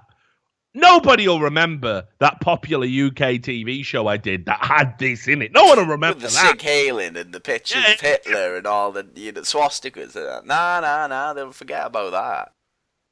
Yeah. It's mental, isn't it? It's mental. So there was that. And then there was this other thing, Mike Stukebury. Now, again, we talk about him on a podcast now and then. We shouldn't really, because he is an insignificant person in almost every sense of the word. He is an overweight teacher who had a mental breakdown and tried to ban the word banter from schools. Okay, I don't know what to tell you. His box fucking went, and now somehow he's a verified Twitter fucking idiot who pretends to be a historian stroke teacher when he's just an unemployed fat mess. But anyway, that's fine. He can be that, I suppose. But he went on some mad tirade about he was saying shit like, when did people decide freedom of speech was a fundamental right? And you're like, sorry. since we developed the power of speech. It was round about then, somewhere between throwing the fucking bone into the sky and fucking going to fucking, interdimensional space. We haven't done that yet, guys. It's happening though. Yeah, it was somewhere in between then, I think. So anyway, he got loads of flack for it, right? Because he was just saying patently stupid things. And he tried to come out and defend himself. And it's got such a beautiful twist at the end. All right. Such a wonderful twist. So he goes, okay, seems the usual suspects objected to an opinion I had today about one Count Dankula and have sent the whole money. It's Twitter. It's a public platform. No one's bullying you. Right. You are not in a fucking room by yourself, you mad cunt. You're in public. It's like saying, right, if I walked into a shop or a store, as you say out here, if I walked into just a public setting and went, this is what I think about this, and then a bunch of people turn around and went, you're out your fucking mind. Replying, are we? My mentions. Imagine it. It's public, you fucking Doyle. I can't believe it. I can't believe people think like this. Oh, did I use the public thing?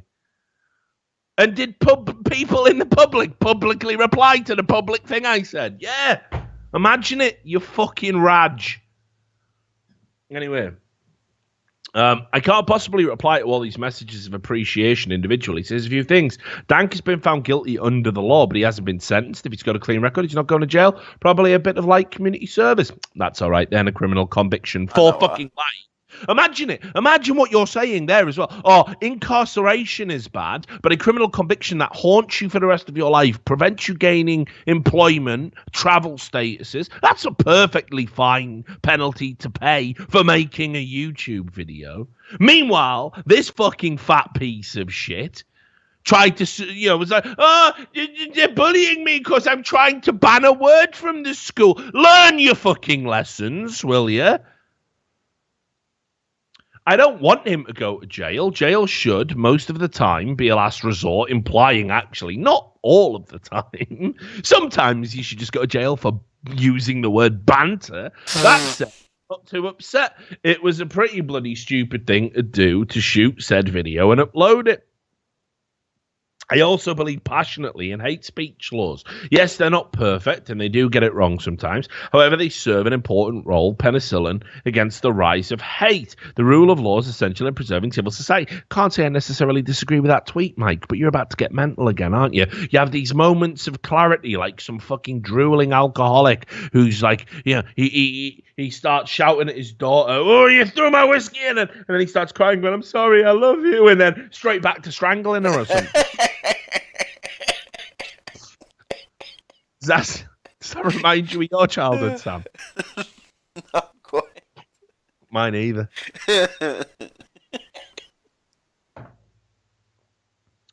I also believe it's incredibly telling seeing the outcry from the right, and the fucking left, and the centre, and every fucking shade in between, when people have been charged under the laws involved for decades. Where were you free speech warriors then? Speaking up against it in 2004, like Rowan Atkinson did. By the way, on record, people did speak out. People said, ooh, don't like the sound of this.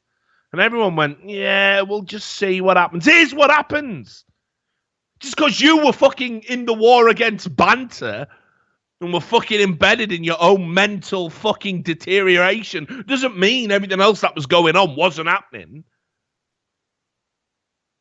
If those messaging me are serious about defending freedom of speech, I hope they're supporting Liberty HQ and Amnesty UK here in Britain, or Amnesty USA and ACLU in the US. They sure could use the support. Now, here's the problem. Yes, I am a member of Amnesty International. If I remember rightly, on this case, Amnesty International certainly didn't think Dankula counted.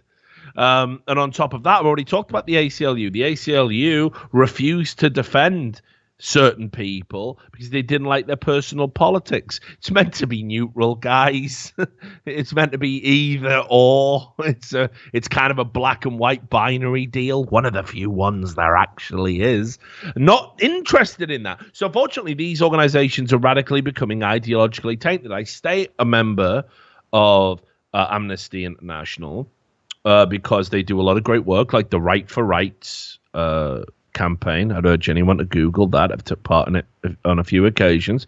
It's where prisoners that are held in horrible conditions or don't get appeals or have very unsound convictions and are on death row, you write and you try and get these things overturned. And I've even written directly to people affected in this way. On top of that, they're also very cognizant of journalists getting murdered all around the world, which, yes, I write about esports and the only people who are going to kill me are ES Force, but... if you keep talking, they will. Just clip this bit for when it happens, guys. That's all I'm saying. When I get the old Clinton special. Yes. Right, the journalists that do work far more important than mine get murdered, and I feel a kinship with true journalists, not games journalists, but with true journalists, because that's what I always aspired to be. I don't like them being beheaded and murdered for telling the truth. It's kind of another free speech issue, that. Shit, I could have done with your fire and passion when I was getting death threats, my online accounts messed with, and my details docs last year. It would have been great having you in my corner when I expressed a view that some disagreed with, that there were black Romans. Not really anything to do with the topic, and nobody was upset that you said that there were black Romans. What you did say was that black Romans were typical. That was the view you endorsed, which is... I'm not a historian. I don't really give a fuck about the topic, actually. Again, I think it's one of those pathetic things. Oh, you're saying there's black people in the thing. But right, this is just pathetic. Like, what are we arguing about, guys? Who cares? That pile of bones had this identity. All right, sound. Whatever you want, mate. Okay? It's a silly argument perpetrated by leftist extremists and rightist extremists. Us people that don't have mental illness would just like to get on with our day. Is that all right? Okay. Oh, I almost forgot. When I was getting death threats last year, I responded angrily one night with some dumb shit. Kill Whitey. He said, kill Whitey. Now, what's interesting about that is, prior to these tweets, Mike Stooksbury had said that if you advocate for a genocide, then you should go to jail. Jail. So I'm gonna try and find this. Can we do this in real time? I know it's getting late, Sam. I'm sorry, mate. I'm putting you through the ringer today because you are literally just. It's like, witness me, and I'm just having a breakdown, but it's fine. Let me see if I can find it. Because it'll take forever, because Mike Stooksbury, the type of motherfucker that literally just tweets 100 times a day. So there's a shortcut to his insanity. There's always a shortcut. Here we go. I just want to demonstrate how fucked he is. Like, 100%. Don't take my word. Tweet where he says a call to genocide is a call to genocide, no matter if he's being edgy. Yeah, you can put that in there. You can put that in there. Yeah, you can put that in there. Bring that up. That's perfect. That does demonstrate the point. But here's the other thing I wanted to show you. And I don't do calls to action. Let me see. So here it is. I don't do calls to action. I will never do like a series. I don't think it's necessarily appropriate. This is my platform. I like talking to people. What I don't want to do is like co-opt you. All right. If it's important, and occasionally I will call upon you, but I respect you. I don't view you as a personal army to get shit done. You are not my minions. I don't expect you to go fight my battles. I don't expect you to embody my values. You're just a bunch of people who like listening to me talk, and that's enough for me. If you never gave me a dime, you being here is enough for me. That's my thought process. The audience has always been more important than the success and anything else. I never gave a fuck about any of that, and I never will. Being able to talk to people directly matters. So I'm not going to jeopardize it by telling you to go and do shit. Nor would I insult your intelligence by telling you to go and do shit. But Sam showed you that, okay? Mike Stookebury's own words. A call to genocide is a call to genocide, no matter if he's trying to be edgy. We live in a world still populated by Holocaust survivors, and decades of work have been done to prevent something like that happening again. Hate speech needs to be deterred. Now, he did say kill Whitey. Now, last time I checked, Sam, is Whitey all of the white race? All of the whiteys. White humans? All white humans. All yeah. whiteys, yeah. Is that what Whitey is? So just, yeah, you can see the. So here we go. So if he's saying that, he did also say on Twitter, contact Bedfordshire police with your concerns. Now, you know, I would love a world. I would love a world where the police arrested Mike Stookebury and dragged him through the courts for 2.5 years before saying kill Whitey. You know what I mean? And then maybe he would get it. So I'm not saying go and contact Bedfordshire police and report Mike Stookebury for saying kill Whitey because kill Whitey is a direct call to genocide. I am not saying that. But if you were to contact Bedfordshire police and report Mike Stookebury for advocating for a genocide of all white people, which is a direct violation of these hate speech laws that have been used to oppress and convict Count Dankula. If I were saying that, there would be an irony in it that I could appreciate. So, again, if you feel that this person saying kill Whitey makes you feel threatened, you know, who is he? Who am I? Who is anyone to say you shouldn't report that to the police?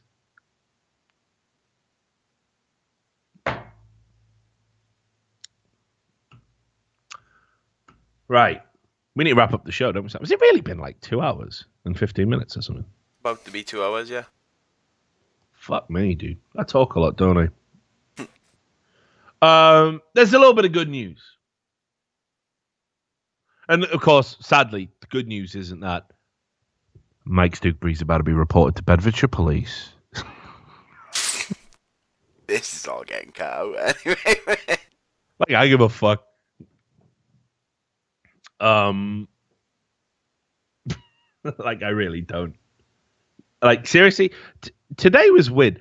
I actually, like, legitimately today didn't give a fuck. Like, straight don't. Like, fuck. So, whatever. Leave it. Clip it. Do whatever you want. Have at it. Mike Stookebury's a piece of shit. He's a hypocrite and a fraud. And anybody that celebrates the potential imprisoning of someone for a YouTube video for a fucking joke is a cunt. You're irredeemable in my eyes. So, whatever. You know, guess I'll live with that. So there's a little bit of cause for solace. The judge in the case, right? And I certainly hope we're not looking back at this in a month's time when Marcus is sentenced and saying, wow. But the judge in the case seems to be a lenient one. In the case of a pedophile he had to sentence in 2017, he was very lenient with this first offender that had over 5,000 indecent images of young children. So again, you know, I feel like I need to explain things. Just in case anyone stumbles across the video. 5,000 indecent images of children being abused. Dog that's been trained into a Pavlovian response to mock the Nazi salute.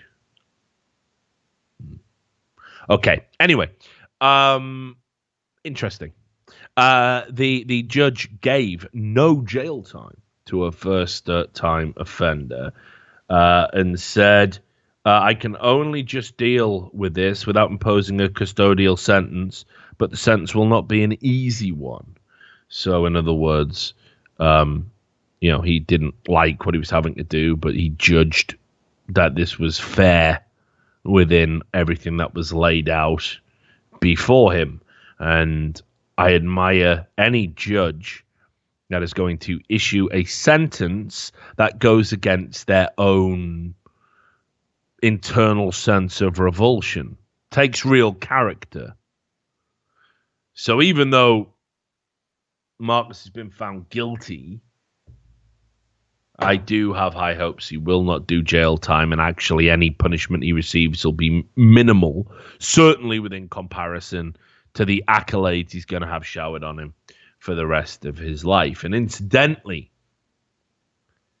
I think they will be numerous. I don't know if Marcus will be able to live up to the weight of expectation, but if he can write a pretty good fucking tidy routine or a show out of this, it'll make for a hell of a fucking story, in my opinion. I think it does remind me of what happened on Monty Python with Life of Brian. Yeah. Now we're going to put out there. It's so absurd. It reminds me of what happened to Stuart Lee, another man I absolutely adore from Birmingham. One of the best working comedians in the world right now. Doesn't have the following he deserves, but he wouldn't have it any other way. When he did that Jerry Springer the Opera, which also got him death threats and was subject to debate about, is blasphemy okay? Answer to that? Yes. Yes. Always. Always. So let's wrap up the show. Just before we do, can I just say as well that Britain has a sickness. It's got a sickness right at its heart. And maybe it's a sickness that can be cured by contacting Bedfordshire police and telling them that Mike Stewbury advocated for a genocide. Kill Whitey, he said. Show them the tweets. Not that, you should only do that if, of course, you felt threatened. But there's a sickness at the heart of Britain that I'm really starting to notice right now. If people think I'm being dramatic, I'm going to show you some stuff that all happened around about the same time as the Dankula thing. Keep in mind, I don't want to talk too much about the people being banned entering into the UK. I don't like it, but I don't like them. So it's like a 50-50. My principle makes me go, yeah, don't ban them. Hey, Rich, do you want to talk about it for a long period of time and advocate for them? Absolutely fucking not. I'd rather die screaming in flames. But this is Britain today. Okay, look at this. This is off a tube. That's like a train, in case you don't know what the fuck I'm talking about. This poster is horrifying to me. It is like Orwell's 1984. Big Brother is watching you. Use sectarian language on the train, and who knows where you'll end up. And the joke is, instead of showing you the stations on the train line, it shows you all of the prisons, all of the major prisons in Scotland. What the fuck is that? What the fuck is that? How's that a thing that is just out there? People are just on a train. I don't even know what sectarian language is. What is that? Fuck the proddies? I don't even know. I don't know what that means. Like, no, but I mean, I do know, obviously, logistically, but... Yeah, but what's I mean? What counts as it? What counts as sectarian language? The Catholics and the Protestants in Scotland have never gone. I've been to an Old Firm game. Do you know what I mean? I've seen it. Very much on the Celtic side of the debate, by the way. Always felt the Catholics held themselves with the... No, I'm kidding. Do the fucking sash in the middle of the show. Like, who cares anymore? Who cares anymore? You know what I mean? All my fucking Irish and fucking Scotland friends were fucking Catholic. So I don't know, but they supported Celtic, so I did. Then it was like, oh, you do know about this and this and that. No, I didn't. It's a football team. Do I have to? Yeah, you do actually. Why? Because when we play each other, after the game, we all stab each other. We all fight to the death afterwards. I'm like, yeah, I don't like that bit. I like the chanting on the terraces. The hot dog at half time. Yeah, I like the beer, and I like the game, and I like the passion, and I don't necessarily want to be there for the fucking death and the stuff. Is that all right? Is that all right? Apparently not. So yeah, it's mad, isn't it? It's mad. Sectarian hatred. Now, obviously, you go to jail for it. And it seems incredibly silly. It's silly it exists in the first place. You're all Christian. You've got very small differences between you ultimately in the end. They absolutely loathe each other. They loathe each other, Sam, like nothing I've ever seen. Right, Sam, I will tell you some stories, right? You know I've been all around the world. You know I've been ripped to the tits on super hardcore psychedelic drugs in the middle of fucking third world countries. You know. My arsehole was twitching after Celtic Rangers, back when Rangers had a team. There's nothing like it, mate. These people hate each other. But that being said, songs on a train, snakes on a plane, you're off to jail. That poster's fucking mental. Next up, the Scottish police decided after the Dankula trial to tweet this. Oh, this is fucking mental. Right? Just imagine this. Like, maybe people are absolutely appalled at the fact you're potentially sending someone to jail for making a YouTube video. Don't tweet this, Police Scotland, you fucking plod clowns. No, they did. You may think online you are anonymous. You can create fake profiles and no one can trace you. That's wrong.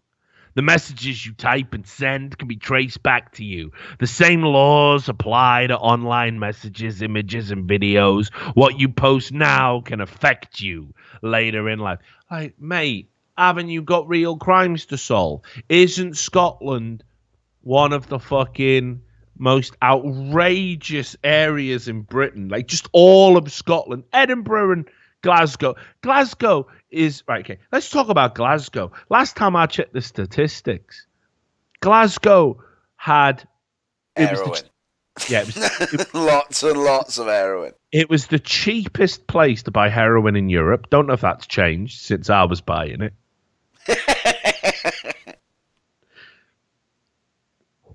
Middlesbrough gave it a good go. Just couldn't keep up, mate. It had one of the highest rates of fucking knife crime in the world. Skag somehow, no? Yeah. Why do you think it was cheap? It was average for free. People were stabbing each other for it. Do you know how many people I know in Glasgow? Right, that literally, it's like you'll go up to someone, you'll just be meeting someone for the first time. They've just got a massive scar, like what they call a chib, you know, and you'll be like, "Oh, nice to meet you." You know, bald, of course. Yeah, well, yeah. But what happened there? I just had a chib and I can't do a Scottish accent anymore, you know. I used to be able to do it. Hang on, let me see if I can do one. No, I can't. No. Just a bit of a chib. It's had a bit of a chib and just a wee chib. I just immediately go Geordie for some reason. Yeah, I always end up doing that as well. I go northern. I end up slipping souther until it ends up Liverpool or Geordie. They caught me slipping, man. But anyway, point is, you know, the amount of people I met who've just been stabbed in the face. stabbed in the face. And just living with it. You're like, oh, yeah. And people are just like, oh, you all right, Bri? Face McStabby. Like, everyone just deals with it. It's mental how violent Scotland is. Right. Story time. Promise we're off in 20. Promise. Story time. There's a guy called Mike McGee. I mentioned him on the show before. He was my fucking right-hand man over at Cadred. He was my fucking sub-editor. I plucked him out of fucking Scottish poverty. He lived in one of the roughest estates in Britain, if not the roughest estate. It's called Castlemilk. You don't fuck around in Castlemilk, by the way. I'll tell you. I've marched in some fucking tough places. I've been in Thorntree and drank in the Thorntree in Middlesbrough. I've been in the Scow in fucking Port Talbot. Four Winds ain't that tasty, let's be real. You know, what's that place in Merthyr? Oh, fuck knows now. Is it the Huntsman? Maybe, yeah, maybe. A Huntsman or... Is he the Huntsman or the Hunters or something? The Hunters Club, something like that? I think the Hunters Club. I might be right. I drank in there, in Merthyr Tydfil, which was also, at one point, the stab and cap. This is literally a place. These are all places where if you fucking look at the wrong person at the wrong time of day, you just get fucking bottled, stabbed, thrown out. First time I went in the Thorntree, I went there with my mate Parksy, who was a fucking known fucking gangster in the fucking area, and they thought I was an undercover policeman. Get him out! What am I doing drinking with him? DCI Parksy used to say, are you a fucking busy? And some cunt with a spider web tattooed on his fucking face. He's the fucking bottle ready to go. I've drank in some fucking rough bars. I've had fights to fucking show, you know, you're not having me. I'm not fucking soft, whatever the fuck you think I am. You know what I mean? When I went to Castlemilk, fuck me, dude. It's poor and people are on edge. And they don't necessarily like outsiders because they've been treated like fucking garbage by outsiders, especially the fucking English. And if you come in with an accent like mine, that's neither fucking, it's just nothing, is it? It's just a smear that pours out of my vocal cords because I've travelled all over the place and I try and blend in everywhere I go, so my accent's just a fucking mess. My accent is the fucking vocal equivalent of what happens when you drop the fucking T1000 in the lava at the end of T2. So I was a little bit nervous. I was fucking scared. Not scared, but scared. On edge, yeah. No, scared. Oh yeah, you know, clear them up. Mate, I say this all the time. If I'm walking around like London in the middle of the night, you think I'm fucking looking at my phone with headphones on? Am I fuck? I'm looking for machetes. I'm looking for you got a phone, big man. I'm looking for everything, mate. I say stay alive in these hard. That's the thing, mate. People will be living too soft. I see people who get mugged or shit. How'd you get mugged? Well, a group of men came up to me and asked me if I had a phone, and I took it out, and then they stole it out of my hand and ran away. Well, of course they fucking did. That's you. Basically, when they come up to you, like, can we rob you? Oh, look, cheers for the robbing. See you. You gotta be ready, mate. People are out to get you. This is the real world. I love the classic gang of five youths. Have you got the time? Yeah. Where have you gotta be? Got the time to get shanked. Yeah. So, well, have I got time to fight five youths? I ain't got nothing on. Gentleman's agreement, no blades, lads. Sound. Best you can hope for in these situations. Yeah, exactly. Lads, I'm not going to give you the wallet straight away. All I ask is that you do not fucking stab me. No stabbings. Agreed? Kick me in the head as many times as you want when I'm on the floor. Brain damage is sound. Just no organ stabbings. Agreed? All right then. Right. Let's get the fucking windmill on. Use fucking slags. I lied. I've got a machete. Fuck the rules. You know what I mean? Rule 1, don't listen to the person you're gonna rob. Like, I grew up in some fucking hard places. Fucking Castle Milk is as hard as it gets. And you're telling me, right, that fucking you got nothing better to do. Anyway, so Michael McGee, straight out of Castle Milk, one of the most beautiful, loving souls you'll ever meet. Absolute legend. His dad, right, was a classic Scotsman. Loved to drink, loved to dance, loved to song. I met Mike playing Counter-Strike. And one time we were playing, and I just didn't go, oh, fuck off, da! Will you stop, man? I was a good one. I was a good Scottish accent. Good. And I'd be like, why, what's going on? He went, oh, you can't fucking hear it, man. And he held down the fucking press the talk button, and his dad was in the fucking bagpipes. No, he had a guitar, and he was like smashing this out-tune guitar, and all I could hear him was like going, ah! Fuck the Queen, like this, like in the background. Fuck the Queen. In fact, hang on, I'll show you. Would have been better with bagpipes, like fuck the Queen. Right. And that was like his dad in a fucking nutshell. So I'm gonna bring up a picture of the time we went to Denmark, and there's this thing called the Happy Wall, and me and Mike made it say "fuck the Queen" before anyone woke up. It's not vandalism. Anybody can go and do this. But I'll just show it to you anyway. So anyway, his dad was a fucking legend, and Mike was a fucking legend, and I made Mike come and live with me, you know, because it was like it's Castle Milk, you know. There's nothing going on. Said, listen, Mike, brother, you got talent as a writer. Just come and live with me. Like, I'll put you up in my house. I'll get you a job at Cadred, and this is it, man. You're gonna have a wicked life. And he did. He took the plunge, and we travelled all around Europe together, all around the world together. Me and Mike. He's still one of my dearest friends to this day. I mean, legit love. And anyway, we were in DreamHack in fucking Jan Sherpin or whatever that fucking latest they have DreamHack is in. And there was a helicopter crash. It's mental helicopter crash in a place called Clutha in, you know, fucking Glasgow. And against all of the fucking odds, right? Mike's dad had been in the bar the helicopter had crashed into. First time he'd been in that bar in his life. And we were fucking sat there, you know, like what do you do? You're in rural Sweden, and you've just found out that your dad is in a pub that's had, like, a helicopter crashed into it, you know? And we were sat there. And I'm like, well, what do you want to do? Do you want to go home? And he's like, we'll just wait and see. And we sat and we waited. And they dug fellas out of the rubble. And his parent, you know, his fucking ma was already passed away. So his fucking sister and everyone else trying to get hold of his dad and all his family. And there was no answer on his phone. And we were just sat there waiting. Next 2 days, and I kept saying to Mike, like, listen, money's not a problem. We'll send you home. We'll send you home.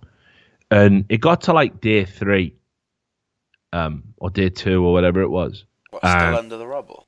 Yeah. Jesus. And they were still supposedly pulling people out. And he went, look, I said to him, he was working the entire time, by the way, like a fucking professional.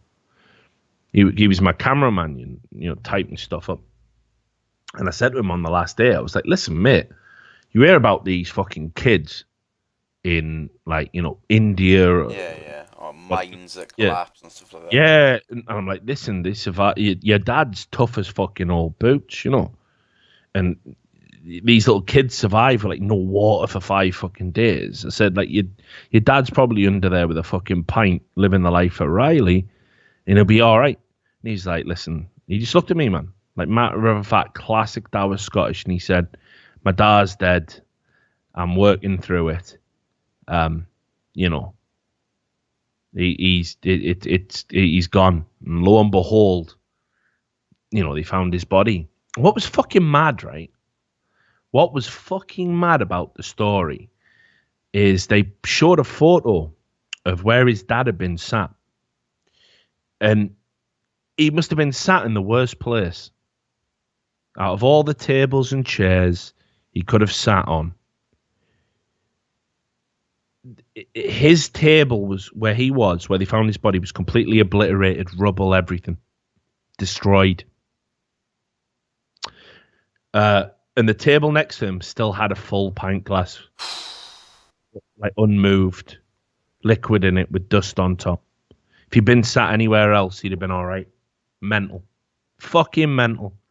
And that kid, Mike McGee, he fucking worked that event, and we flew back from Sweden together. He just took it like a trooper. That was the last time I cried. That was the last time I cried. Semler will tell you. Semler was there. My heart just broke for the kid. Yeah. Because his mother was already dead, you know. And like you said, just no fucking luck. Some kids just have it bad. But I'll tell you this, because he's such a fucking awesome guy and has genuine strength of character, he didn't let it bother him. He got on with work. He kept on fucking writing, kept on doing his thing. He got offered a payout, right, from the people who designed the helicopter or something, because it was like technically an experimental craft and they shouldn't have been flying it and it shouldn't have done this and done that. And instead of fighting him in the courts, he took the first thing they offered, didn't want a payday. He took that. He traveled the fucking world. He's got a sick fucking job. He's living the life of Riley.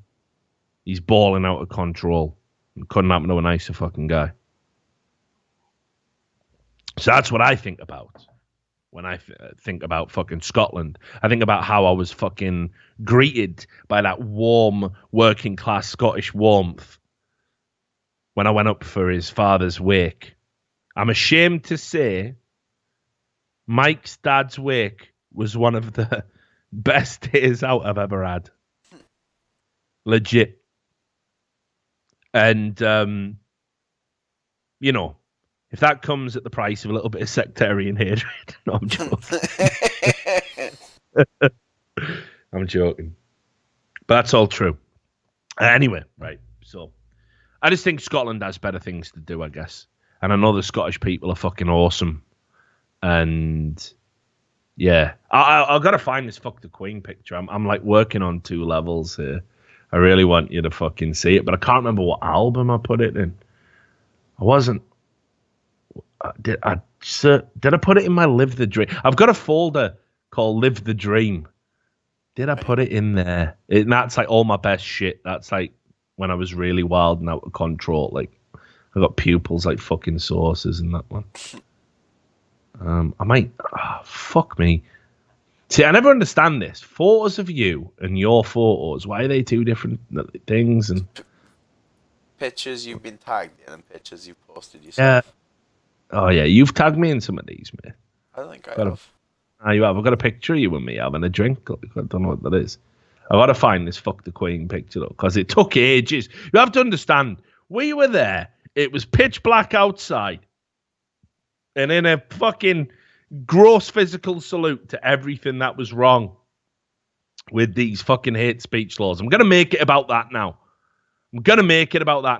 Me and Mike made this sign say fuck the... It took ages, you don't understand. And I can't find it! Just pictures of me wearing a fedora for no fucking reason. I never even... But yeah, whatever. I'll find it later. Fuck it, I'll tweet it. So, here's the other thing that... in post, you'll see.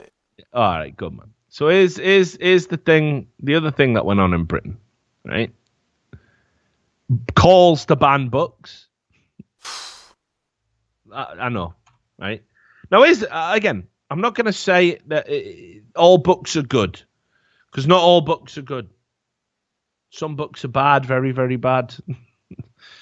Like really bad. They say bad things and that. But there was a group of people who burnt books. Nazis, they were called. Sam. Yeah. They were called Nazis. And what they did was they banned books that went against their official doctrine. In fact, lots of authoritarian groups in throughout history of burned books and tried to stop the truth getting out there. The Orthodox Church did it for a long period of time. They didn't want people to fucking see what the average plebeian thought about their nonsensical views. So there's this other anti-hate group. This is what I mean about the anti-hate groups. You're really stretching fucking credibility when you constantly do stuff like this. Like you're not infiltrating a hate group and shutting them down. You're just saying we don't want people like Amazon and Waterstones to sell certain types of books. So let's have a look. It says here that this group called Hope Not Hate, right? Which is, it's a great message. But they are calling on retailers to remove books, and they're not necessarily saying what books. And here's the thing, they list a few, and like everybody that wants to push something through, they list the most extreme. Yeah. They list the stuff you could never disagree with. But they've got MPs on board. Look at this. A Labour MP, Ruth Smead.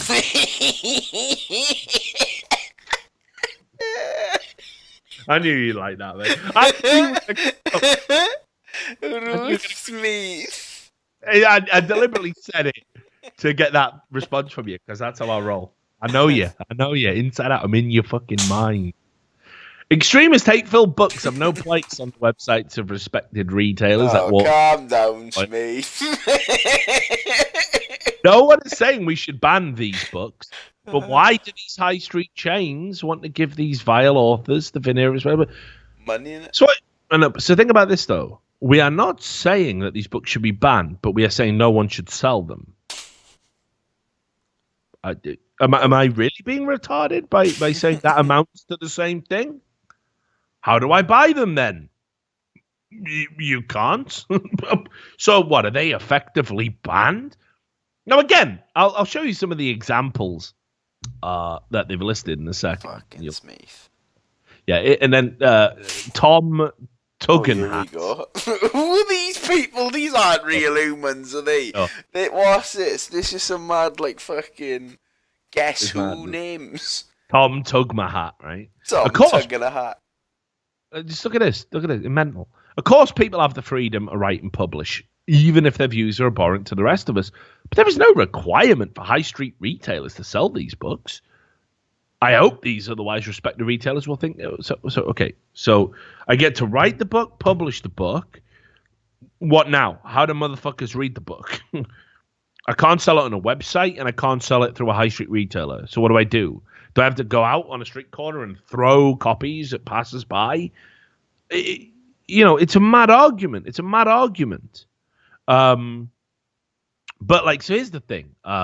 We'll skip past a lot of this. No, you got to read the rest of the names, mate. They're all fighting. No, they're not. John Cruddas. Jonathan Kush. No, Jonathan Kush. Let me tell you, John McGregor.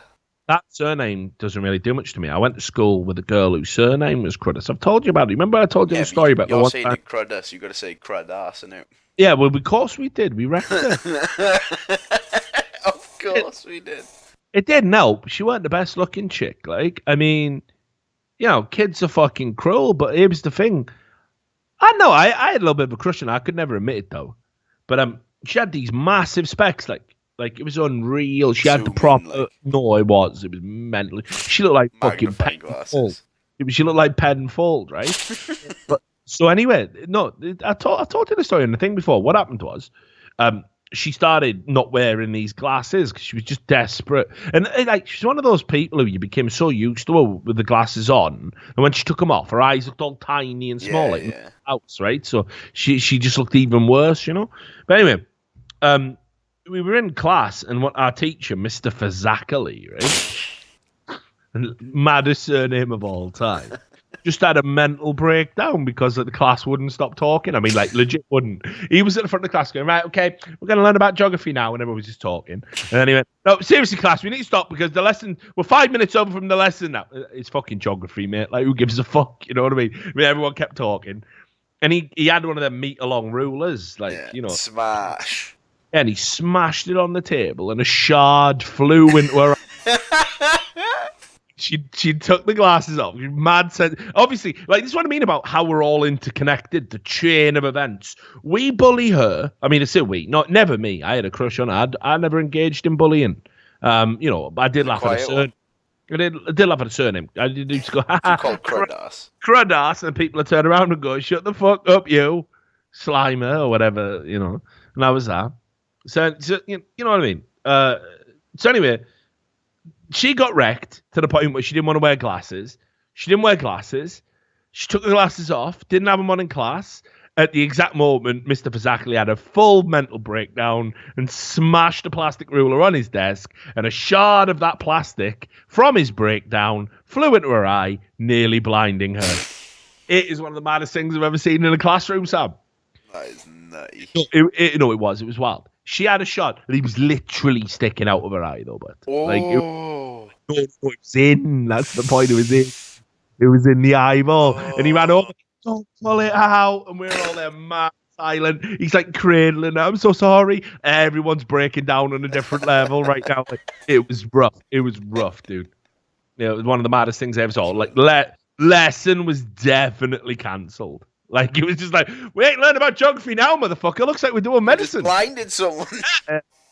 Yeah. Oh yeah. It's so, like looks all like the he was going to jail. That's my thing. All the odd kids at the back, like, ooh, you got fired. You got fired. Like, straight wrecking him while he's, oh God, no. Like, the teacher's nightmare. Unemployed. The teacher's nightmare, mate. You just killed a kid. Like, teacher's nightmare. Anyway. So crud ass doesn't affect me because I went to school with a proud crud ass. Anyway, the point of this is that they list some books, right, which include the Turner Diaries. Now, the Turner Diaries is mental. The Turner Diaries is beyond a joke, right? It's a book that was written by a guy under the pseudonym. He wrote it under a pseudonym. It was that bad. Andrew MacDonald. But it was written by a guy called William Luther Pierce. And the book is mental. It's about what happens after the overthrow of the government. There's a nuclear war that leads to a race war. And in this war, all of the Jews, gays, and everyone who isn't white are just systematically killed. And on top of that, the only non-white survivors are a bunch of deformed mutants that just so happen to live in Asia. So the book is mad racist as fuck. It's absolutely awful. And a bunch of terrorists have read it down the years. And in fact, I think one bomber, it might have even been Timothy McVeigh, was found with a copy of this. It's an awful book. It's not the type of book I would recommend you read. But I don't like politicians saying, ban the books, don't sell the books. I don't like that. Yeah. You know what I mean? It just seems wild to me. Unbelievably wild. So all of this, I'm tying it together in a neat little bow. I just, I worry about Britain. But here's what I worry most of all. Okay. Dankula has been hung up to dry. He's been found guilty. And now everyone's coming to his aid now that it's cool.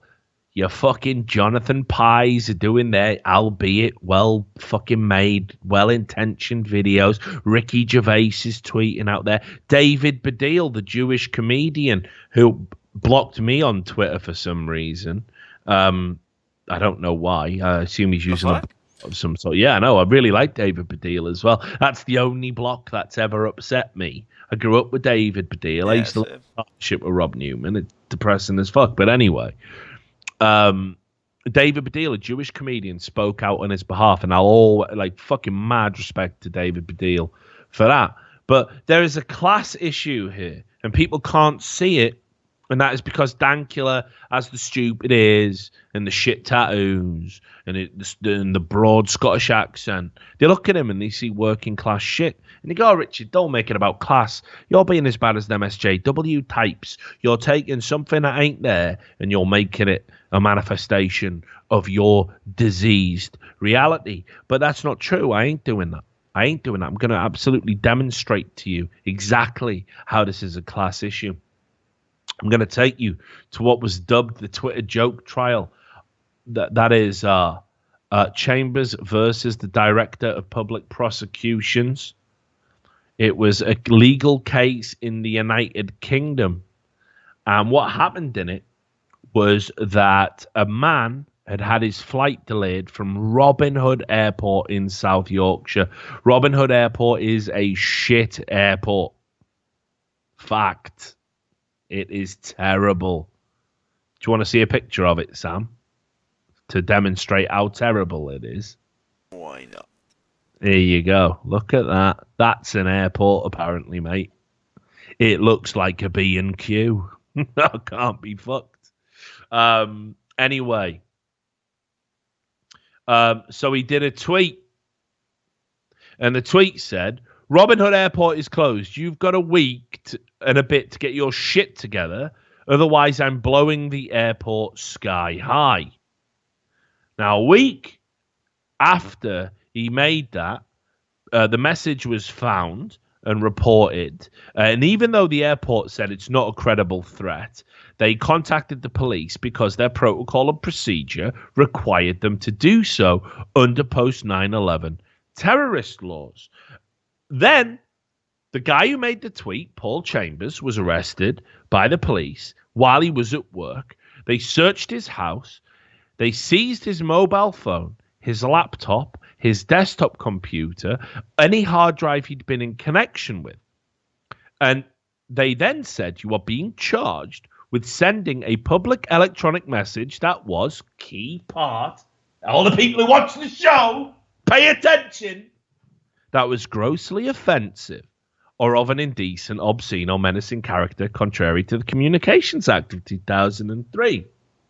And on the 10th of May, he was found guilty at that court and had to pay £385 as the fine, plus the £600 costs, and he lost his job. He lost an appeal afterwards. And they said that the tweet did indeed, the judge said that the tweet did indeed contain menace. And Chambers must have known that there was a risk somebody might have taken this seriously. Now, this gained so much attention, both the original trial, the conviction, the appeal, right? Stephen Fry got involved. Al Murray got involved. There was a trending hashtag on Twitter, I am Spartacus. And it was about this case. This middle-class wanker that had said a silly thing, threatening to blow up an airport. And all the other middle-class wankers came out and supported him. This was 2012. This isn't ancient history. Right? Then he had another appeal. And this was a High Court appeal. And they had the Lord Chief Justice, Lord Judge, preside over it. One of the highest judicial officers in the land. And Chambers' barrister said that if the tweet was menacing, so was John Betjeman's poem Slough.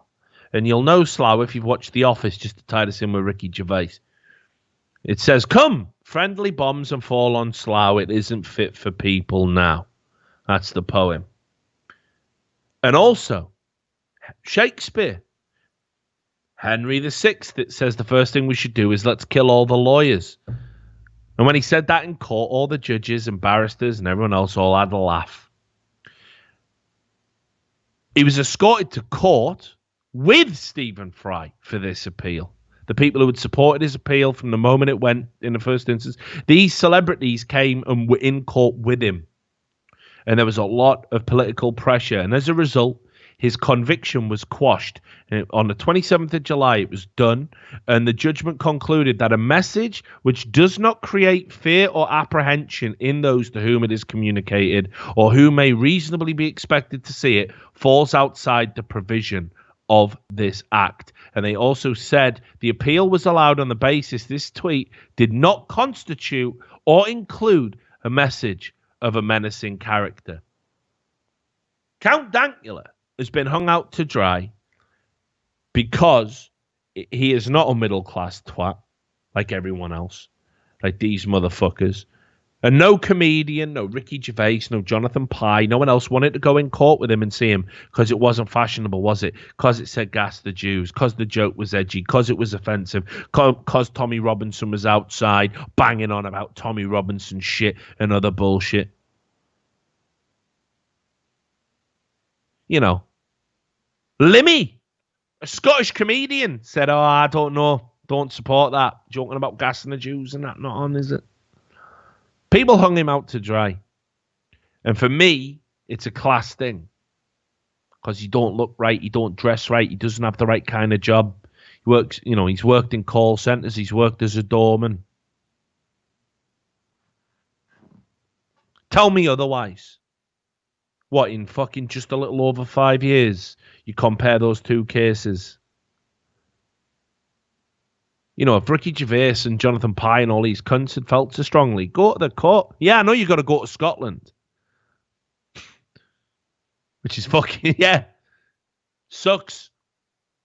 But nah, they couldn't do it. So they'll fucking pause on social media and say, yeah. Freedom of speech is under threat. You did fuck all to do it. I did my bit. So fuck all of you cunts crying about it now. And I just hope sense is going to prevail in the sentencing. Now, to wrap up the show for real, Sam, I wanted to just do one mental story to lift everyone's mood. Hurry up, I'm a sleepy boy. No, this is it. Mate, trust me, this will snap me out of it. Headline! Woman who sucked off man on train says she did it because it was her birthday. So basically what happened was there was a guy on a train, as reported in the Daily Mail. Actually turned out he was a white supremacist who had white pride tattooed on his stomach. He was on a train and a woman was masturbating on the train in front of him. And he went, you wanna take that one step further? So she went, yeah, all right then. Started sucking him off. And the police came and arrested them. He got away on the basis, he said, who the fuck could turn it down? And he went, yeah, all right, sound, good defence, away you go. Suppose she was committing the indecent act. Her defence, a little bit different, Sam. She said, it's my birthday, and I just wanted to have a good time. Anyway, slight problem with her defence was that she did it on December the 14th, and her birthday weren't till January the 5th. So yes, she has been charged with an obscene act in a public place. So there you go. If you're gonna use your birthday as a defense, get it right, get the right day, because they can look that up. Yeah. Right. Anyway, let's wind it up. Sam's tired. I'm gonna go and do some proper drinking.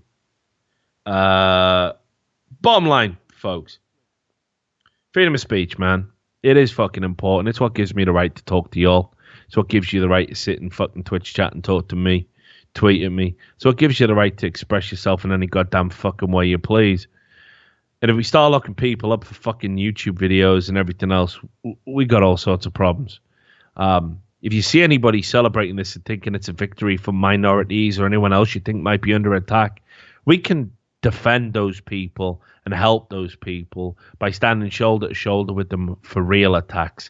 Doesn't need to be about jokes at their expense. We're all tougher than that. We're all better than that. We got to fucking stop it, man. Or there's some bad times ahead. Real bad times. Anyway, that was the Richard Lewis Show.